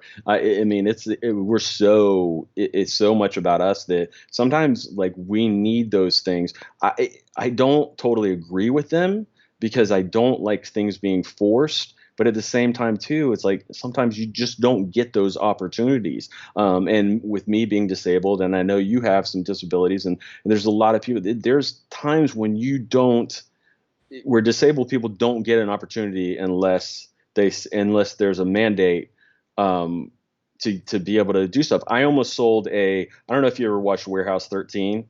I was really close on Sci-Fi Channel, but I was I don't really know the visual, close. but continue. Yeah, I was really close to selling a script for it, and it was because, and I got the opportunity because of like a mandate that they had with NBC Universal to where they let people with disabilities and different things be able to send in things or go through certain channels. So I was able to do that, and I was really close to selling, which would have been huge especially because they pay so well in California. At least they did. Um, and and but then again, and so many creators, I know, and everybody says it. I mean, there's so many things. There's kind of like woulda, coulda, shoulda, or almost, or whatever. The show ended up getting canceled about a week before they were going to pay me for the script. And so I was like, before they were going to buy it officially. So I mean, that stuff happens, but there's like so many opportunities like that. But then you get these connections too because of those things, and you meet people, and they open other things, and that's the thing. I mean, I've had people with totally kind of unrelated things that are like, oh yeah, it's like, well, this guy, yeah, and he's done some comic stuff, so you should think about him or hiring him. I will tell people that like to do graphic novels. The tough thing is about doing graphic novels and to keep doing stuff is graphic novels take a long time to make. And so it basically, when you're working on a graphic novel for a year or a year and a half or 2 years, it basically looks like you're not in the industry. So it's a good thing if you're going to do a graphic novel to also be putting out some kind of short content, even if it's a one shot, but doing some stuff that comes out like, because when you are not on the radar for a year or two, it is so hard to get publishers to pick you up, and that was one of the things for me. I'm like, oh, this is great doing all these really long graphic novels and things. But then it's basically like I'm not in the market, and I'm not. And then they even question, like if you can get a monthly book out on time if they did hire you, because you're being given 2 years to do a graphic novel, or you're doing, which really I was never. I mean, with a lot of my stuff, it was fast, fast, fast. I was doing and thing I was doing 24 pages a week, because one of the things too, when I did the Ted Dekker ones, there was 4 novel adaptations. Each week was a different graphic novel script that I had to have out. I had to have 24 pages of it for that artist to be able to do that month, because we had 4 different artists working on each one. And so, I mean, and that was fast, because that was written and have the editors go through it, and then me make changes, and then me send it back within 7 days. And it's like, man, if you only realized, it's like I'm doing monthly books every week. I was like, I was like, but you don't see it. Like all you see is this 300-page book or this 130-page book, and like you don't realize, the work that goes into it, and it's tough, man. It's just like anything. It's like, man, you got to be balanced. It's tough because and especially when you have certain ideas, like, oh, I have this big idea, and it's like, well, do the small idea too. Like, do kind of be balanced so that you're in both markets and that people realize you're still doing stuff. Because like, especially for stuff like this, like, because people don't know, like what you're doing, or what, if you're doing stuff, if it's coming out, whatever, they just know, oh, down the road, and so many people know too, from movies and graphic novels and all kinds of things, that, whatever it might never not ever happen. The funding might eventually fall through. The publisher might go under. I mean, there's so many different things. The different people involved with it could get in trouble, cause, so then they're like, okay, yeah, we're not doing that anymore. Um, so but that's one thing I definitely, yeah, and I definitely, I think, in some of, even though I have like major arthritis just from like my DNA and stuff, yeah, it probably set in sooner because I didn't give my hand a break, because I was doing that for 14, 16-hour days, and then I was also writing, and I was also playing in a band, and I was also playing sports, and I wasn't giving my hands a break. And Yeah, you I'm know, probably going to be experiencing that graphic novel thing because I am starting to work on a project, and I'm looking forward to it. And I've but well, at least you have this though. At least this is something. got a lot of stuff going on. So Yeah, yeah, I got way too much stuff going on. I don't get any sleep anyway. Red Bull will save me. Monsters will save me. And a beer or two also helps. But I digress right there. And I'm probably going to learn, though, firsthand. And people are saying, oh, you should start with a shorter script. And my response is go big or go home.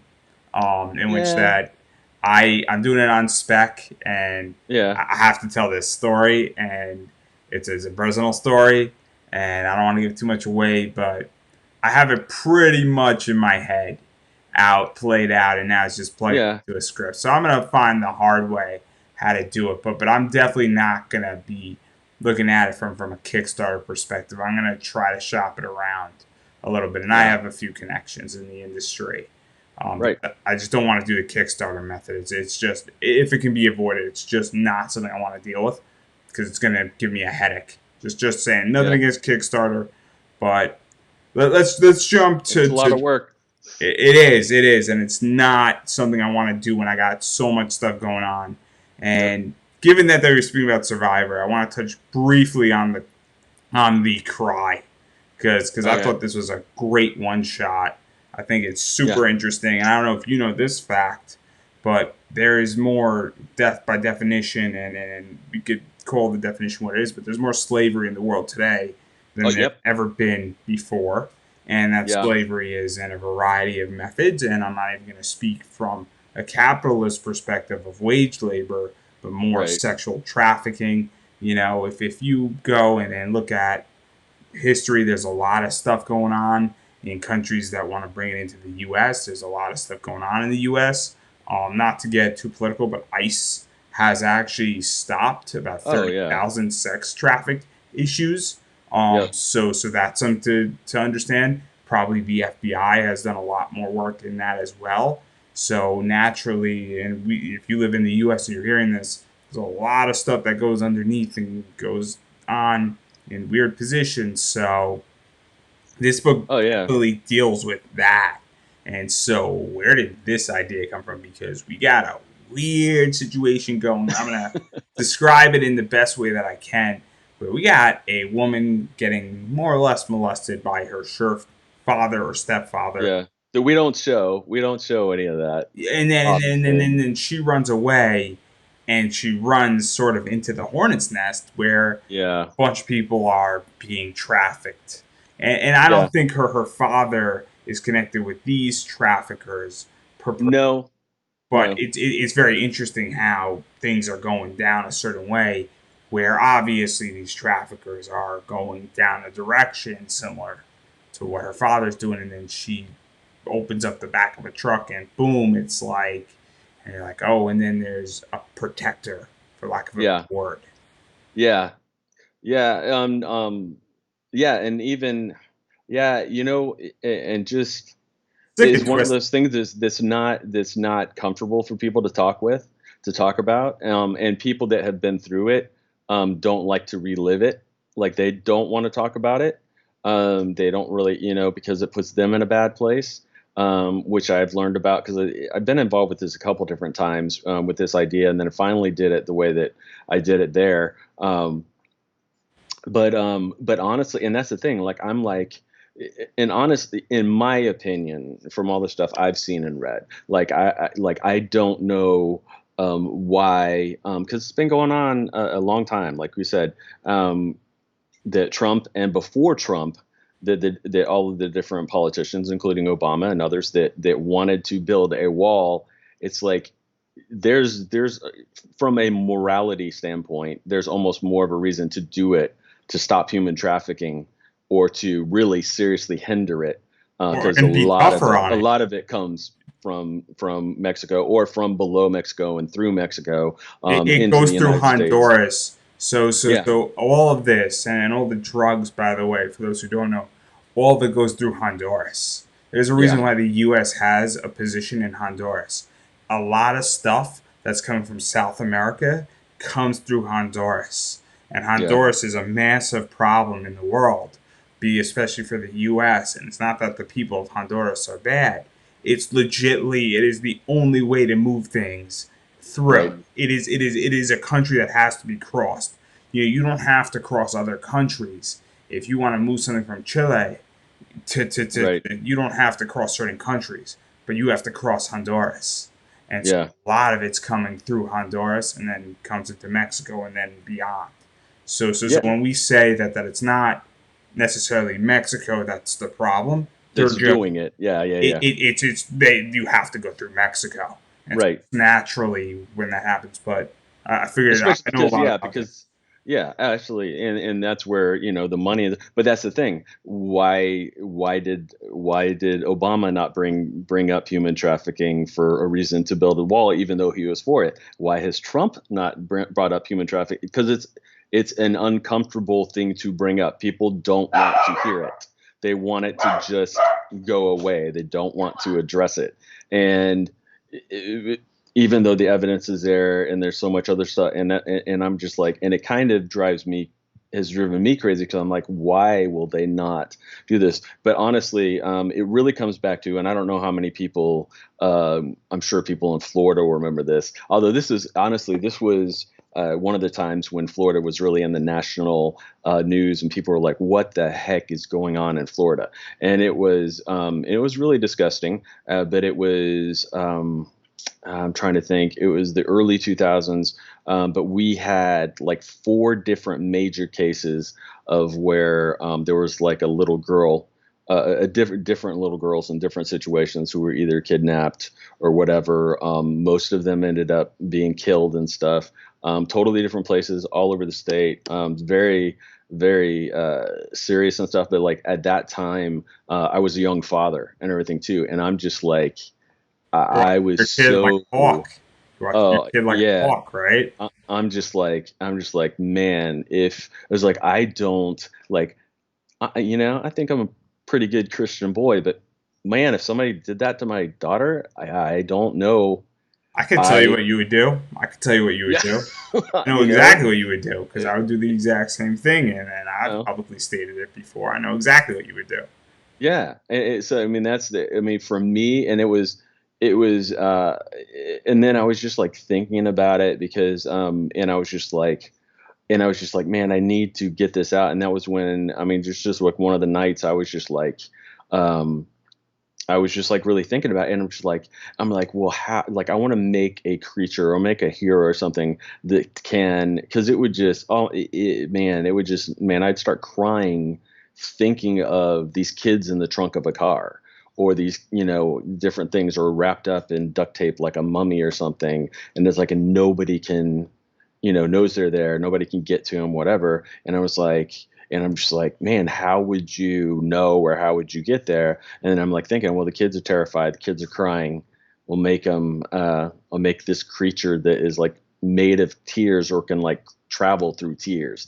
And in the original version, it was sort of like, it was sort of like the kind of like the in some ways kind of like the wrath of God in a way. Is a little bit more spiritual, not necessarily in a super preachy way, but just like this is like taking the innocence of children is like that's like the worst evil. Like that's like and like I loved Andrew Vox, the Ultimate Evil Batman thing that he did. I was just like, and it's like, yeah, I mean that is just this is like pure evil. This is the worst. And so it's clearly a good versus evil and stuff.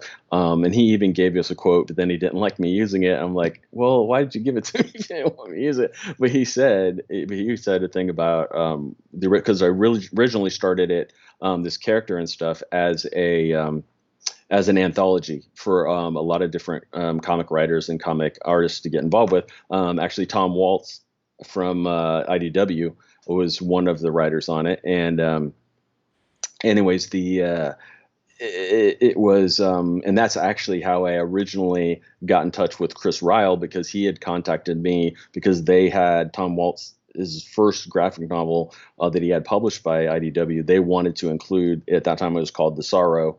They wanted to include their sorrow story in there in the back of that book, and so they were like asking me for permission. I'm like, absolutely. It's like I want the story out there, want the idea and people dealing with the stuff to be out there. But when I had written the stuff and I kind of wrote like a vague origin thing, and I said like this is what the character is. He can travel through tears. He can. I mean, there's stuff, and he's just like he's there for the children. He's there to to stop or kill the people that are trying to hurt them, physically abuse them, sexually, whatever. I was like, he's like, that's what he's there. And like, we had so many good, kind of submissions and people that were interested from artists and writers from all over really we started getting a lot from Argentina and some other places too.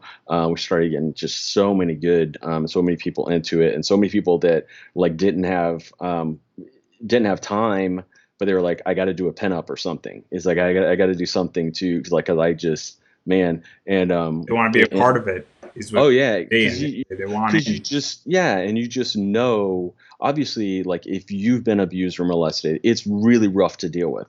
But like, especially for those of us who know people who have been abused or molested, it's like we want to fight back. We want to do something, for them or in their name. And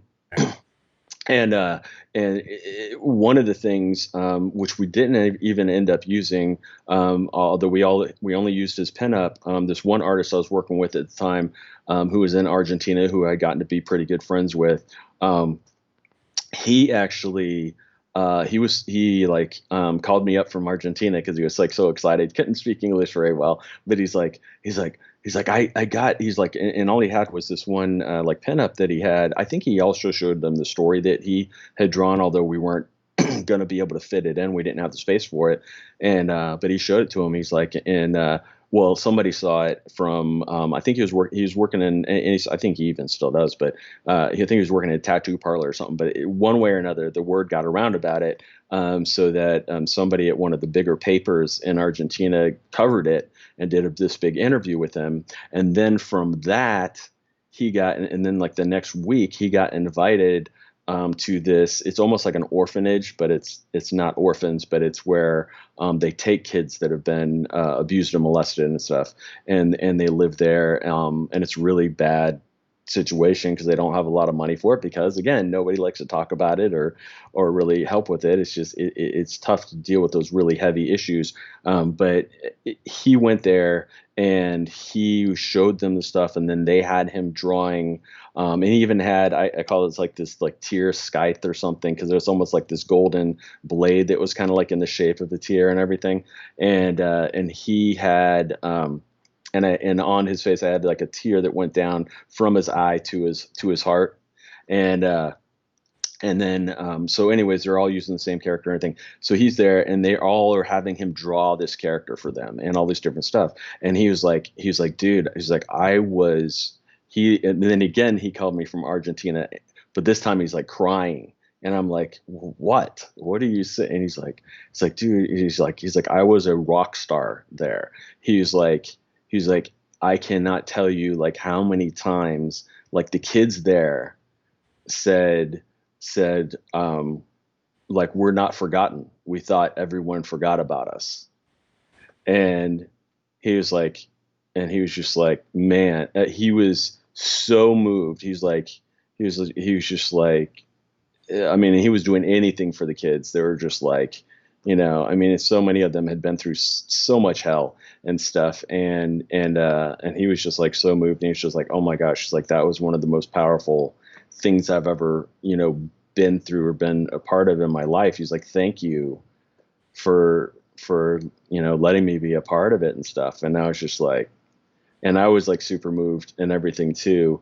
And I was just like, man, which so then kind of transitioned to see my original idea was much more because I was like my idea it was almost a Batman idea, but I was coming from it from a very much more of a angry father idea of what was happening to the girls was that I really wanted it to be like more monstrous. Like I really wanted it to be more of a scary creature, and I always said I wanted it to be like a reverse horror story where it's the bad guys that the monster is coming for, and that it is scaring them, and it's going after them, and that was with all the different stuff, and I was coordinating all the different things, and I had planned on writing some bigger stories and bigger stuff with my involvement with it. But that was when Pistol Fist took off. So I didn't really have that much time. And at that time, too, my son was in the hospital a lot. And so I really didn't have the time. But then I'm like, man, I really want to revisit that because I want to do it the way I wanted to do it, because I want to make it the monster again. And I kept having this idea where like that, like it's a lot more. I definitely have more different visions for different stories. Like Pistol Fist and that I would say are kind of like movies for me. Like and that's like The Cry for me was more like this is like could be like a horror franchise, and not necessarily to say. And I think that's the thing for me. Like I wanted to make it as more of something that wasn't. It's like this is obviously what the cause is about, but I want to tell it like just a good scary story that's moving, and I got a phenomenal artist for it. And I was like, man, I want to do it that way. The hope being that it would get popular enough or whatever, or become a movie or whatever that it wouldn't have it so. I mean, it is kind of in your face because that's the subject matter. But there have been a lot of movies and different things that deal with stuff like that, and especially horror movies. So I felt like that was a good way to do it and to get the message out. And we did end up donating money that we raised for it, like half of the money that we raised to if anybody wants to seriously help with that. Protect.org is one of the best organizations in the world. Was America, and now it's actually the whole world.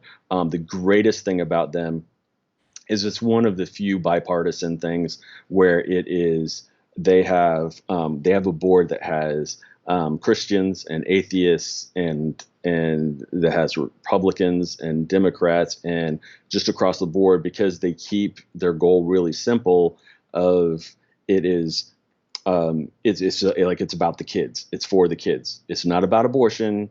It's not about women's rights. It's like this is for the kids. This is for children that are either have been abused or they're in serious, like very deep likelihood that they're going to be or continue to be or whatever. And their big thing, because it was really started by Andrew Vox, the writer who was also a lawyer, and the main one of the biggest problems with any of that stuff, with any of the abused kids and stuff, is that the adults get off easy because they have the money to buy the best lawyers, and the kids are screwed because they get the leftover public defender, most of whom are not necessarily the best ones.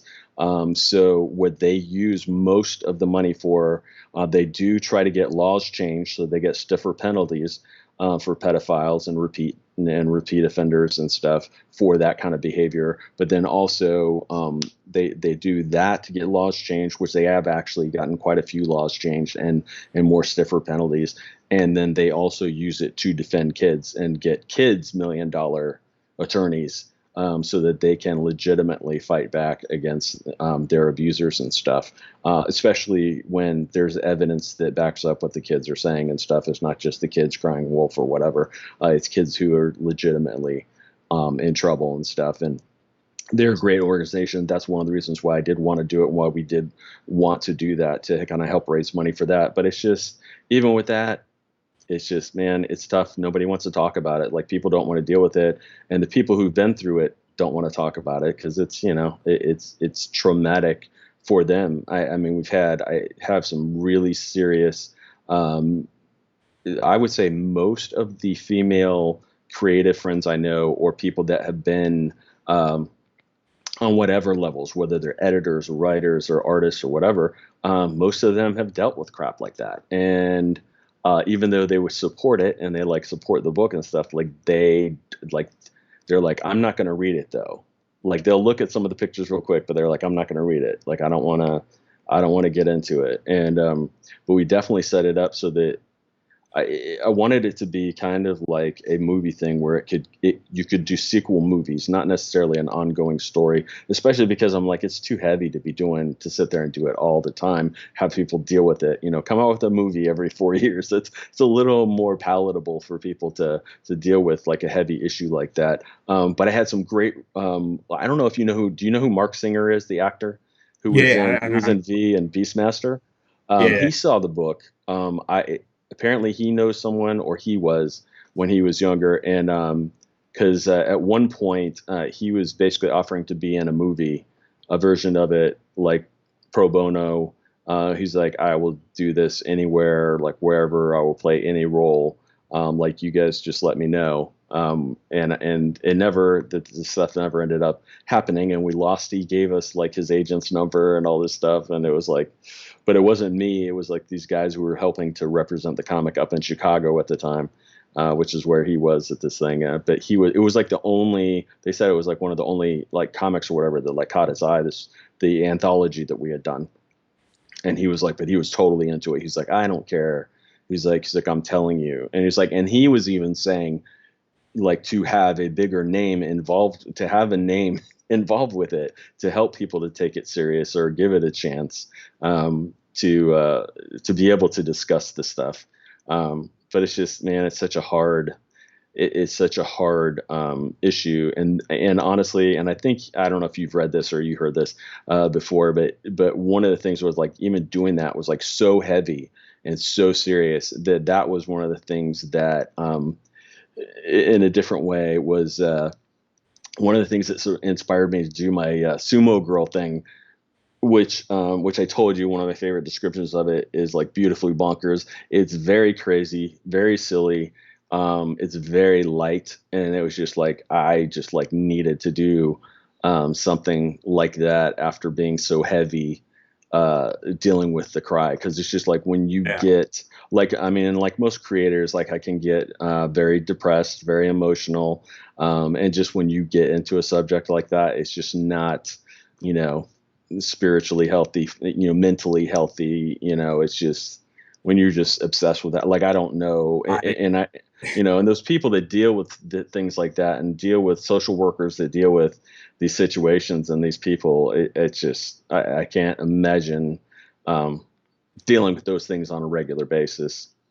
so we're gonna segue into your podcast and Sumo Girls and the Supersonic Pod Comics podcast, but I think this is the perfect segue into it, where obviously my project, without going too much into detail, is very heavy, and I know, and it's taken me 5 years because I wanted to tell this story for 5 years, and I've been pushing it off. And there's a reason why people say, "Oh, you should start with a shorter script," and it's like, no, it's going hard with this, what Yeah, I want to do.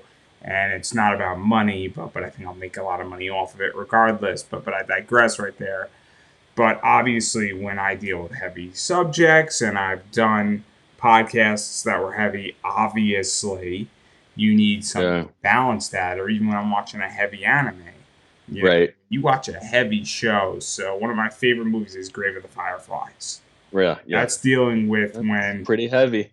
Japan, basically a bomb drops, and then now it's dealing with rationing, and people are dying, and while somebody's Yeah, sister is more or less dying from it. And there's a lot of scenes in that, and if you watch that and you watch another depressing movie, it's a oh good yeah, chance you're not going to make it. You know, yeah, there is a suicide path to anime, and right, with Grave of the Fireflies, Gurren Lagann, and then Galaxy 999, and you're not going to be in a happy place. If you watch yeah, those three in any order, you're not going to do all right. And so typically when I watch something like that, I understand that I have to watch something like Dragon Ball Z, which is yeah, endless yeah, fighting, or you have to watch something like Yu-Gi-Oh, which is right, a lot lighthearted, a lot easier to right, digest, or you watch something like My Little Pony. You know, that yeah, does the trick too. So sort of Transformers, there's something that is completely opposite of that. right. So let's talk about your Supersonic Pod Comics podcast, because I know it's something that a lot of stuff's going on, but obviously this heavy position sort of made you have to go balance it. Because I'm a big believer in yin and yang and balance. Yeah. The force is strong in one. Yep, yep, yep. And well, and the thing was too, I should say that this is the other aspect. My buddy who I created the Supersonics universe, and we call them pod comics because they're basically like we call them comics for your ears. That it's basically an audio version of a comic, and we try to keep it around the episode lengths are basically around the length that it would take to read a normal comic, normal American comic. Um, and one of the things that he and I had never gotten a huge chance to do is we both had a lot of the chances to do a lot of fantasy and stuff. We haven't had a ton of chances. Like he and I are both big sci-fi fans and big superhero fans, and we're like, man, it's like and we've talked. I mean, we've talked for years about doing stuff. And we met like around the same time with Pistol Fist, and he loves Pistol Fist, and and anyways, I mean, we've talked for years about different stuff, and we're like, and that was, and I had been doing some podcasting.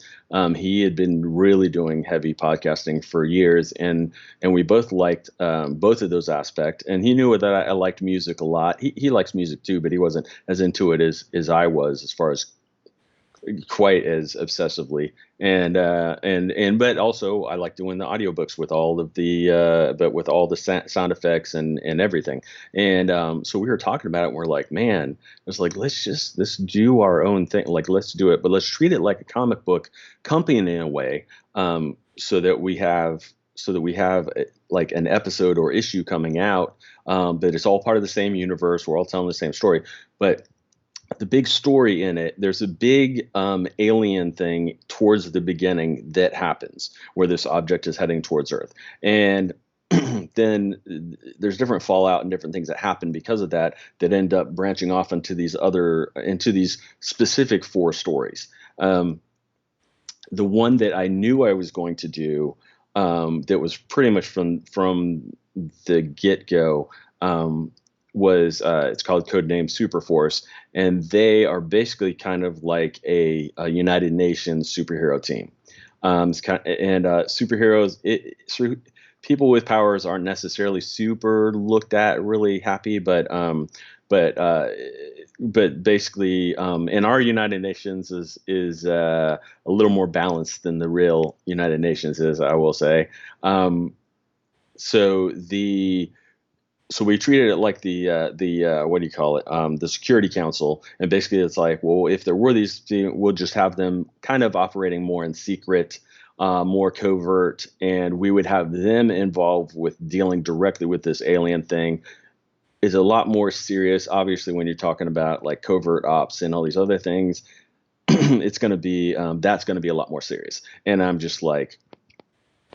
like, and I'm just, I don't think I necessarily told Ben, but I'm just like, dude, like, there's no way after doing the cry that I'm gonna, even though I knew that it was gonna be more, whatever, more Marvel-esque or whatever as far as covert ops goes, um, than like heavy duty, super heavy, but still, I'm just like, there's no way that I'm gonna do two series like that um, right after doing the other, because I've been honest with people, and there's a story that I've wanted to do for years. There's a that kind of deals with suicide in kind of a funny way, and there are times when I've kind of had those thoughts and issues, and I'm just like, I can't stay there. That's not a good place for me to be. It's not healthy.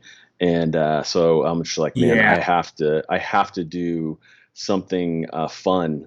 I'm starting to see certain people get into bad places in the comic community, Oh yeah. and I'm not going to mention names, but it's more than one.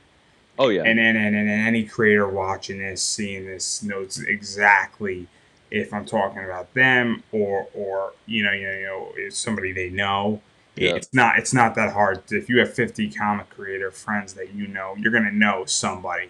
Yeah. It just is Oh what. yeah. But Especially, yeah, in the creative. I mean, you're just more emotional. You're more, so especially in much. today's world, Yeah, especially in today's world, 2018, I would say that if you had 50 friends, you might not know anybody if yeah. you're on the more lucky side because things were moving and the pond wasn't staying stagnant. Oh, But definitely now that the pond is staying stagnant, we're oh starting to yeah. see that come out. And Oh yeah. and I'm going to just say this: if you know somebody and they're going down that path and you feel like they're going a little too far, reach out to them, Yep. intervene, raise the red flag. Yeah. I'm not a red Yeah. flag law guy, but modification, step in because you never know. Yeah. But I Yeah. digress. Yeah. And just letting them know that you, I mean, honestly, that you care and that you are kind of seeing, or you are concerned about them. And because a lot of times that, I mean, those things can kind of help you check yourself.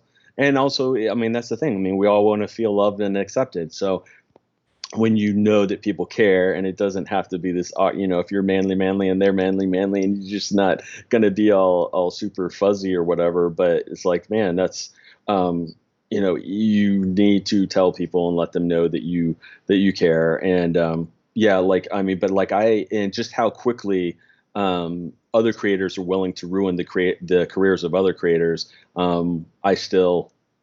I could not believe, even though I don't know Jay Lee personally, when Tom King started talking all this trash about Jay Lee, I'm like, dude, what the heck? Like, Yeah. I was like, wow. Um, I mean, I, it was vicious and nasty, and I mean, just really uncalled for. there And are nice people in the comic world, and there are not nice people in the comic world. oh We, yeah, we, we saw this in the voice acting world during Vic McNaga's trial. yeah, There are nice people in this world. There are not nice people. I've been attacked for my positions on that by people.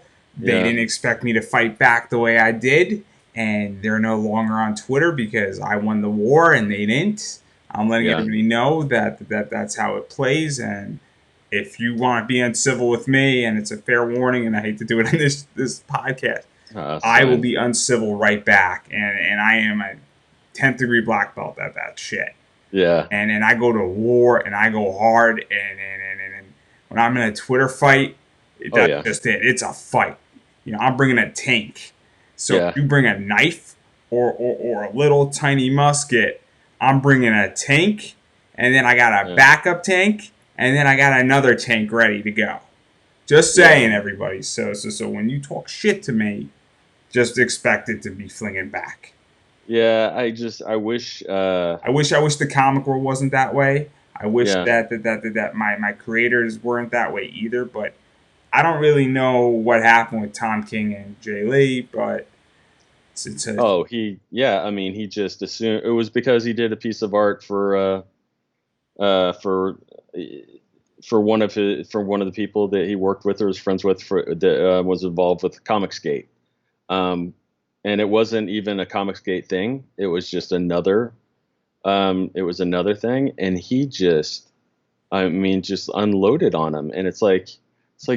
dude, I mean, the sad thing is, I mean, we have very different um, people have different worldviews and things, and we should be able to work. Especially that's the thing when it's a job, when it's Right. Burger King or So something else. And like I had one of the publishers I worked with was a gay guy and it has all of these other beliefs that are like very different from mine. And that was Davis with Blue Water.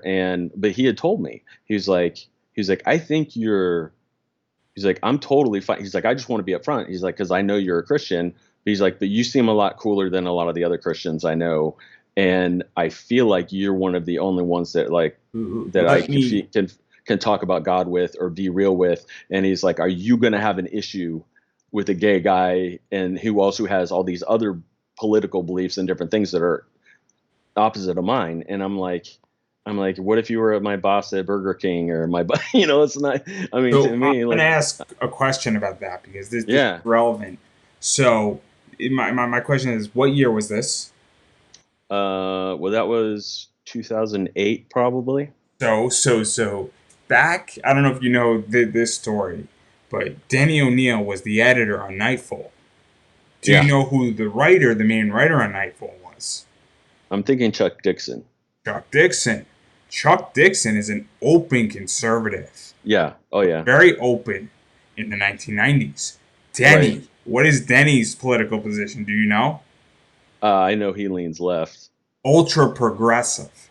Yeah, Denny and Chuck at the Batman Summit would talk politics. Chuck has been upfront about this. Denny has been upfront about this. No issue. That's fine yeah, writing. I yep, can't tell you who I know in DC, but there's a bunch of people that have been on my show and they have views and I could tell you for a fact that they have to be private because they yep, won't get work. It's a problem. It's a uh, problem. And also, obviously we sort of know where I lean because I definitely lean a little bit more center yeah, right. But yeah, at this point, and I tend to be more atheistic or agnostic.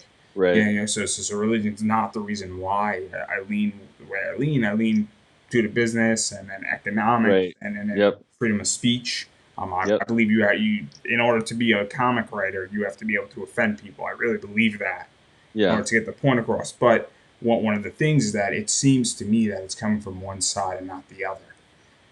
yeah, But a lot of people have been on my show, and I get along with everybody, and I interview everybody. So obviously, it seems to me that there's one side that can't be an adult, and the other side's like, hey, you know what is? You got a different belief than me.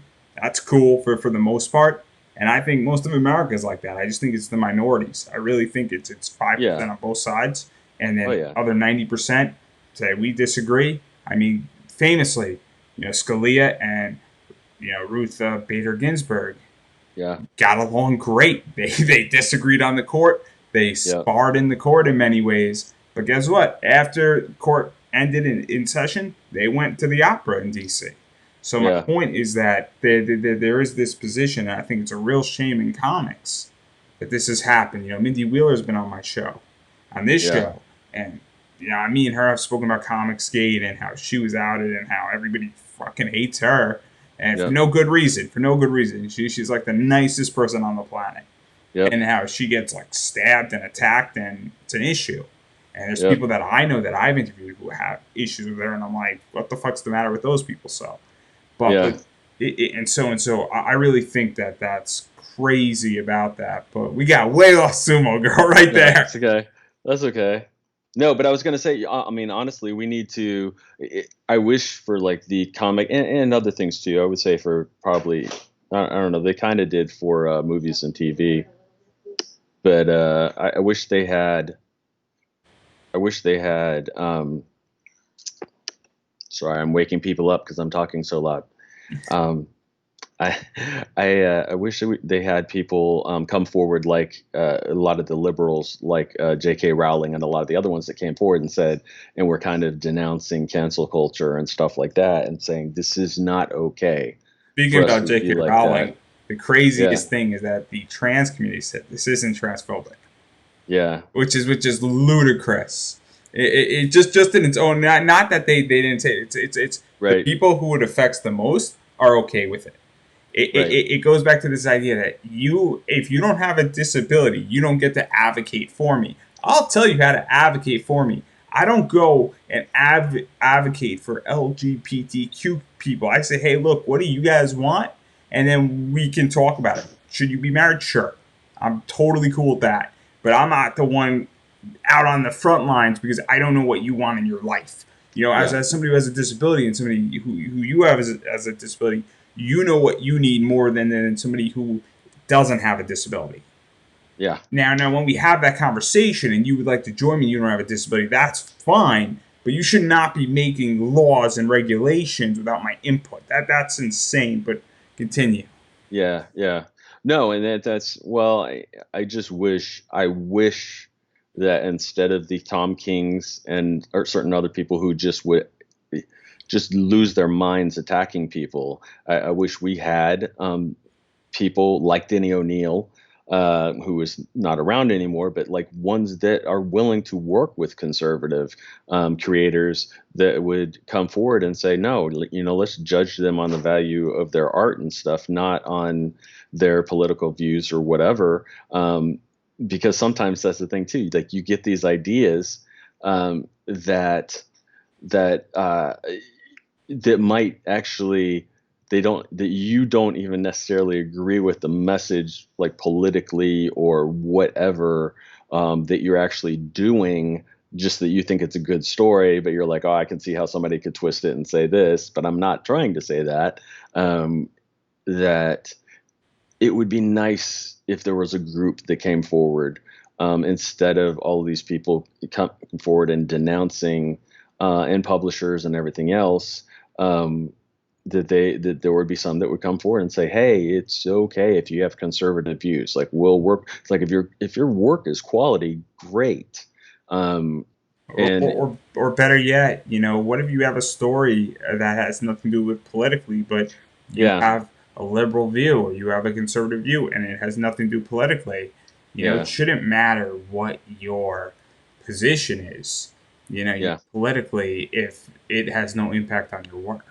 And I don't yeah, really get, and that this is a new phenomenon. I think this is, past Denny's generation and Chuck's yeah, generation, and it's a very new generation and a young generation in both DC and Marvel. And I don't hear so much I mean, look, they came for Sin of Grace in Marvel. They came for yeah, Sin of Grace, and Sin of Grace is a gay Muslim man. I yeah, mean, I don't know about anybody else, but Cinna went sort of, and there's more to the story, but they came for Cinna, and yeah. it's no bullshit. I mean, it's so it's not nobody's safe, and if you live by what people are doing right now, they're gonna die by it as well. Oh yeah, yeah. And it's just that it makes it the tough thing is you have to second guess everything you're doing right now. But I mean, that was one of the things. bringing it back to Sumo Girl, one of the things that we were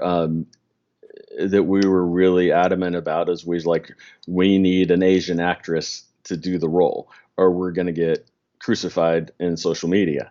Um, and I mean, we knew that, and we were just. But I tell you, man, we had by far way more Asian, mostly Japanese, but other Asian people from other Asian countries or Asian heritage, and we had, man, probably 100 or more people, actresses, professional and amateur and semi, say that they wanted to do it, but none of them ever sent in any auditions. And I'm like, oh great, this is great, because like she's only the lead in one of the series that we're doing. She kind of needs a voice, and I really don't want it to be a white person or a black person or anything that's doing the voice of this Asian character, or we're really going to get killed, especially with a name like Sumo Girl, and which is clearly has Asian overtones. Is, it's kind of in your face with it, and so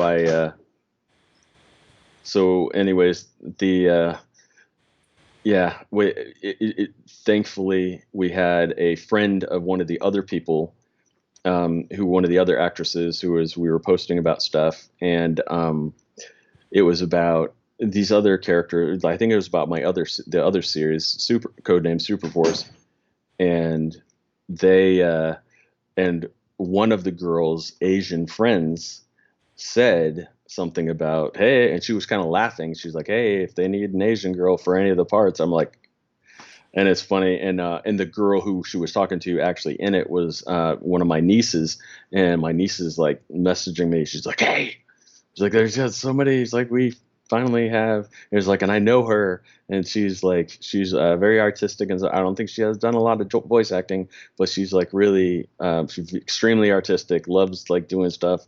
Will work really hard and everything. I'm like, sure. Like, let's, do an audition, let her do stuff, um, and the great thing is too, actually, is that she's a mom.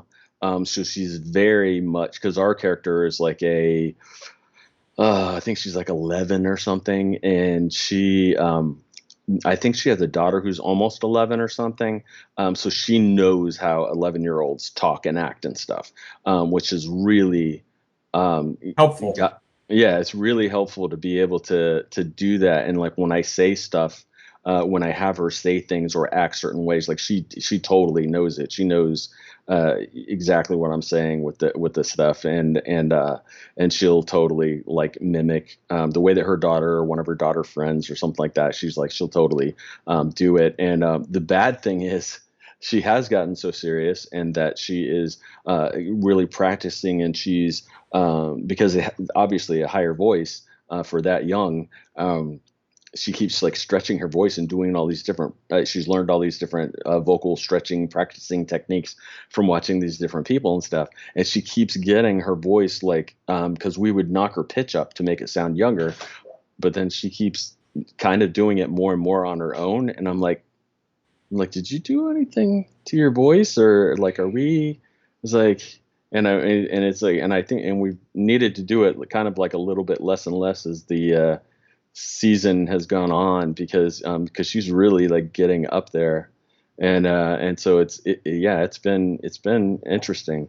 And we did, thankfully, for one of our other roles, even though it was not, it was kind of a generic role of a bad guy, Dr. Griffin.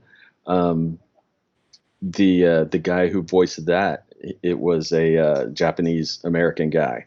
So interested he was interested in being a part of it too, and giving some of that, um, and being involved, which was nice. And so I don't want to keep you much longer, I Yeah, promise. yeah, yeah, yeah. No, it's fine. But where can people find it? Because I know some stuff's going on with it Yeah, at the yeah, and moment. I'll say it, just real quick. Yeah, we are going to. You right now you can find it on. You can go to supersonicpodcomics.com. You can find our podcast. That's the best way to look it up. And then you can go to, but it's also on Spotify. It's on Amazon Music now. It's on Apple Podcast. I mean, any way that most people listen to podcasts, you can find it pretty much anywhere.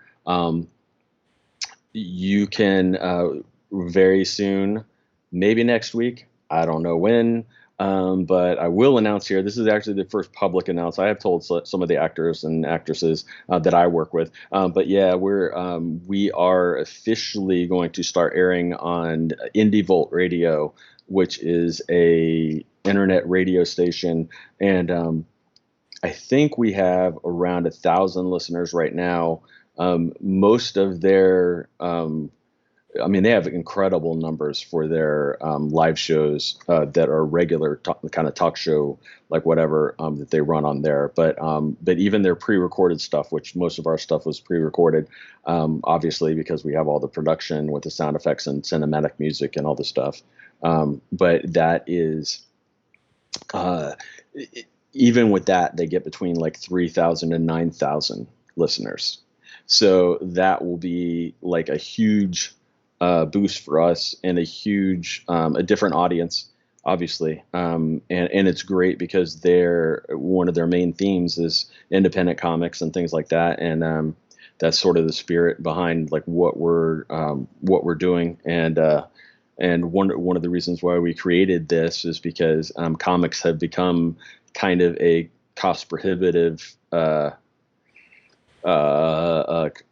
It's tough for people to collect all the comics they want to collect because comics cost so much now. So one of the reasons why we did this too was to give people something free. And then if they really like it, whatever, they can buy our T-shirts and things on TeePublic, and they can be on our Patreon. We are on Patreon. And we have some good rewards there. We actually have a great new series that Ben has been doing that is going to be pretty much. We have a raw version that's on our main feed, but it's going to be an exclusively nice version that is in the Patreon feed. And it's probably my favorite series, definitely my favorite series that I don't write, but I love. I mean, it's a great series called House of Heroes. But yeah, we have a lot of other stuff coming up. We actually are getting our first teenage superhero group that's going to come into the mix. But we are finishing up our season 1 right now.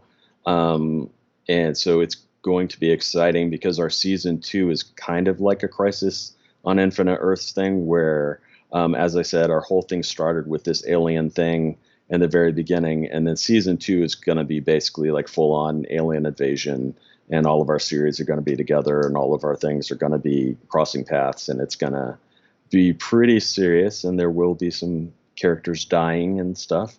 But it's been exciting, and it is starting to kind of take off and get swing. I mean, it's not huge or whatever, but it's great for us. I mean, we're excited because it is an original universe that Ben and I have created, and for people who listen to it, like if you really pay attention, and you will understand just how interconnected everything is, because it is all part of the same. In many ways, it's part of the same story, much more so than like the MCU movies are, or whatever. I love the Netflix Marvel stuff. I mean, I'm a lot bigger fan of the Netflix Marvel stuff than the MCU movies. I love Daredevil, and I love the Punisher show.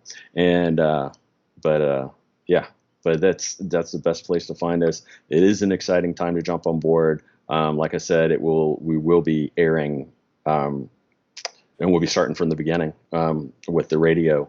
And we'll be doing that, and hopefully at some point we'd like to mix in some live stuff too, because we know that is pretty popular, and we'd like to do that and kind of talk with our audience. And people can also find us on Facebook.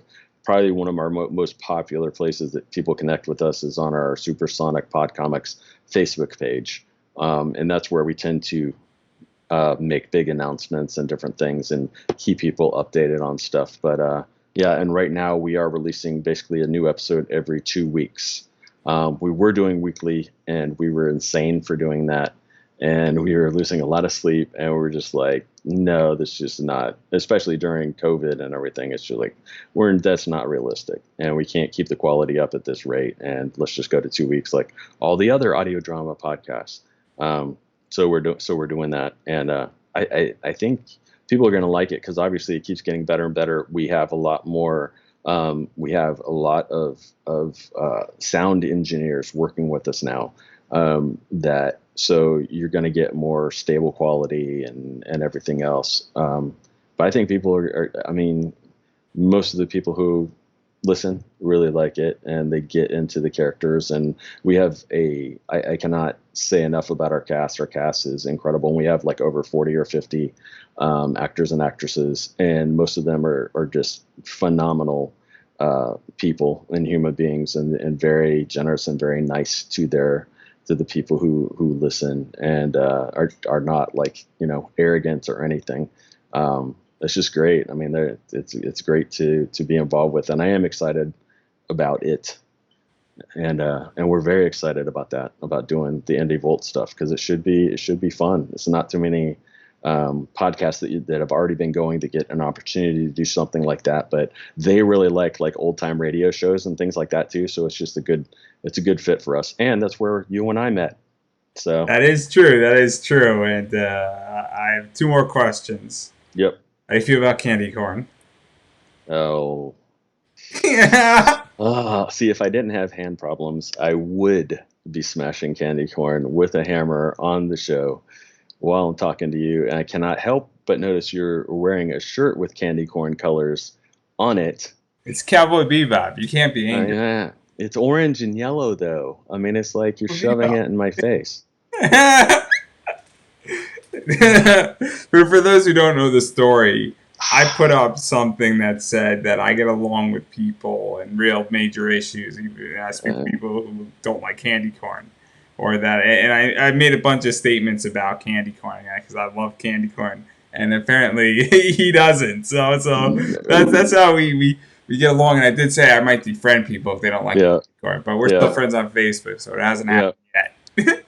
But on a more serious note, you mentioned a yeah, bunch of places where people can find you and can find the Supersonic Comics podcast. So, what other social media, and just reiterating, can people find you and support you and get your work and share what you're doing and knowing and keeping informed about all your projects? Because I do want people to follow you. So, where can they follow you, and what's the best places to reach out to you and all that stuff? Because you got a lot of stuff going on, and we didn't touch yeah. upon a lot of stuff like the That's Meg fine. and some other stuff as well. Yeah. Um, yeah, we're doing, I'm trying to think. Yeah, I will say definitely Facebook. And mainly, honestly, the main reason why people can get me there, or find me there is, because of our group that we have. And we just have so many people that interact there that it's like, it tends to be the place where I am. I also am on Instagram, and I do put some stuff up there. It's mostly just some of our art and different things. And then also on Twitter, not on very much at all. But I am on there, and I think it's like, on Twitter, I think it's like Earls JS or something like that, because J S Earls is like everywhere, and I can never get J S Earls anywhere. So I think it's like Earls JS, and it might be the same on Instagram. I don't know, but those are two of the best places. I am on Patreon, as I said, which really helps me with any of the other projects and stuff that I have going on. I do have like a movie I'm working on with one of our friends, and a bunch of different things. And anybody that supports me on that definitely helps these other projects go on. If they want to help with the Supersonic one, the Supersonic has a Patreon too. We all try to keep it really cheap, like $5, what $1, $5, $10, I think are our things. And but I'm trying to think. One of the things, another thing that's been kind of taken off and doing good, which I would never consider myself an actor, but I'm is one of the players on a D&D podcast that we really just started for fun.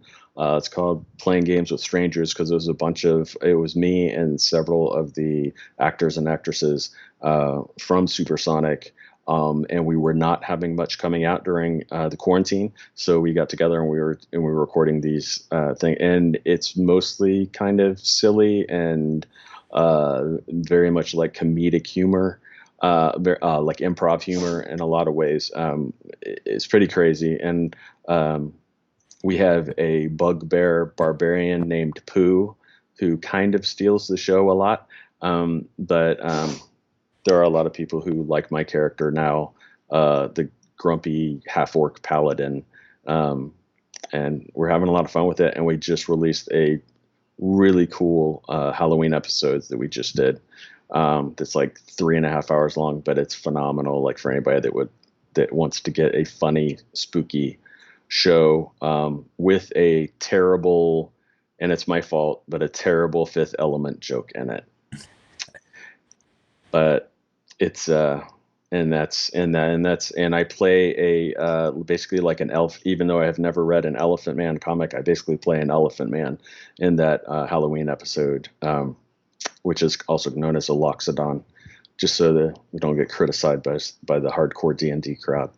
But that's called Playing Games with Strangers, and we've been getting a lot of we've been getting a lot of people interested in that one too, and it's very trust me, it's very funny. Like there's so many people that just like hate D&D that listen to it and subscribe to it because they just like say how hilarious and stuff it is, and they like the way that we all are together, and we really do. We have a great cast for it. That's very fun, and I think one of the reasons why it has done well is because people need light stuff and funny stuff in this time, and it is a good thing, good outlet for that. And like we said, yeah, if anybody out there is dealing it, because it is on in like my heart and stuff too, the like if anybody is dealing with suicidal thoughts or anything like that, or you feel like that, especially during this time, yeah, and pandemics in the past and other times when there's been major lockdowns, it is a serious issue to deal with, suicidal issues and just ready to give up and just, whatever. And I'm going to say something that people aren't going to like. It's not going to get better for a little bit of time, and Yeah. we're already heading into a tough time of the year as it is. Yeah. The holiday season is rough for a lot of people. Yep. So seriously, for everybody out there, check on your friends. And if your friends seem joyous and nothing's abnormal, you can check on them still. But obviously, when you see behaviors and there are tattletale signs, I see it on Facebook where people lash out a lot quicker, and you crack a joke, and maybe they're not the most joking person in the world, but then they start lashing out. That's something that you might just want to say, hey, what's going on? You might want to watch them if you know them personally, or maybe their parents. And I'm just saying, because sometimes certain things have to come from somebody else, Yeah. but somebody's not seeing it, or if their spouse or their girlfriend or their boyfriend, or their sibling, definitely raising the red flag. It can't hurt you because it's always better to be safe than sorry. And I'm just saying on that one is that definitely, be on the lookout for everybody in that space, especially right now, because I'm seeing it and I haven't seen it, 4 months ago. And believe me, I'm with everybody in that boat because I'm not feeling 100% great right now either. So I completely understand everybody's position on that. But I do want to thank you for being on. And before we go, I've been saying it to everybody and every guest that seriously support indie comics, support indie projects. A lot of these people need your money, they need your time, they need you to listen, they need you to check it out, they need you to just take a shot on it. Obviously, he has a Patreon, so go support that. Go find his work, go follow him on social media. Those Facebook pages, those Facebook groups, those Instagram pages, tweeting about it, sharing it, liking. I was just informed that liking is not good enough anymore. Hearts are actually really important for the algorithm of Facebook, as it kind of lets Facebook prioritize. So really give a bunch of hearts, because I like likes, and hearts are good, and commenting and the laugh symbol is always good as well. But letting people know that, and letting people know those emotions when you watch something or you see a post or you see something that you like, hearting it, liking it, laughing is super, super important at this stage in the game, and it's free. And social media is free. And the only reason why you shouldn't be doing any of this is if you don't have electricity or internet. And if that's the case, there's an opportunity for you and me to make money because clearly you have a piece of technology that I want, and that it's a business opportunity because it's going to revolutionize many things. And I want in because I want to make money. And so clearly, if that's the case, you have the technology because you're watching me. You now know that I want in. You should probably hit me up. And given that you are doing this without electricity or internet, you probably can figure out a way how to contact me. And well, I will make money, and so will you. But most importantly, I will make money, and I happen to like money. So please hit me up and do that, and then you will have money too, and everybody will be merry on their way, and so on and so forth. But that's the only excuse for not supporting people, because if you have money, throw it at Indy Comics. There's multiple ways we mentioned throughout this entire podcast to do it. And if you Yeah. don't have money or you're counting your money and it's tight, I completely understand that things are getting complicated. Please take care of your family first. Take care of yourself. Take care of your dog first. Don't risk any money on any independent project, whether that's Kickstarter, Patreon, or anything else, if you're struggling and taking care of yourself. But that means that you have to support people on social media. And again, I just outlined how you could do it. So there's no more excuses for not doing one or the other. And if you have money, you can do both.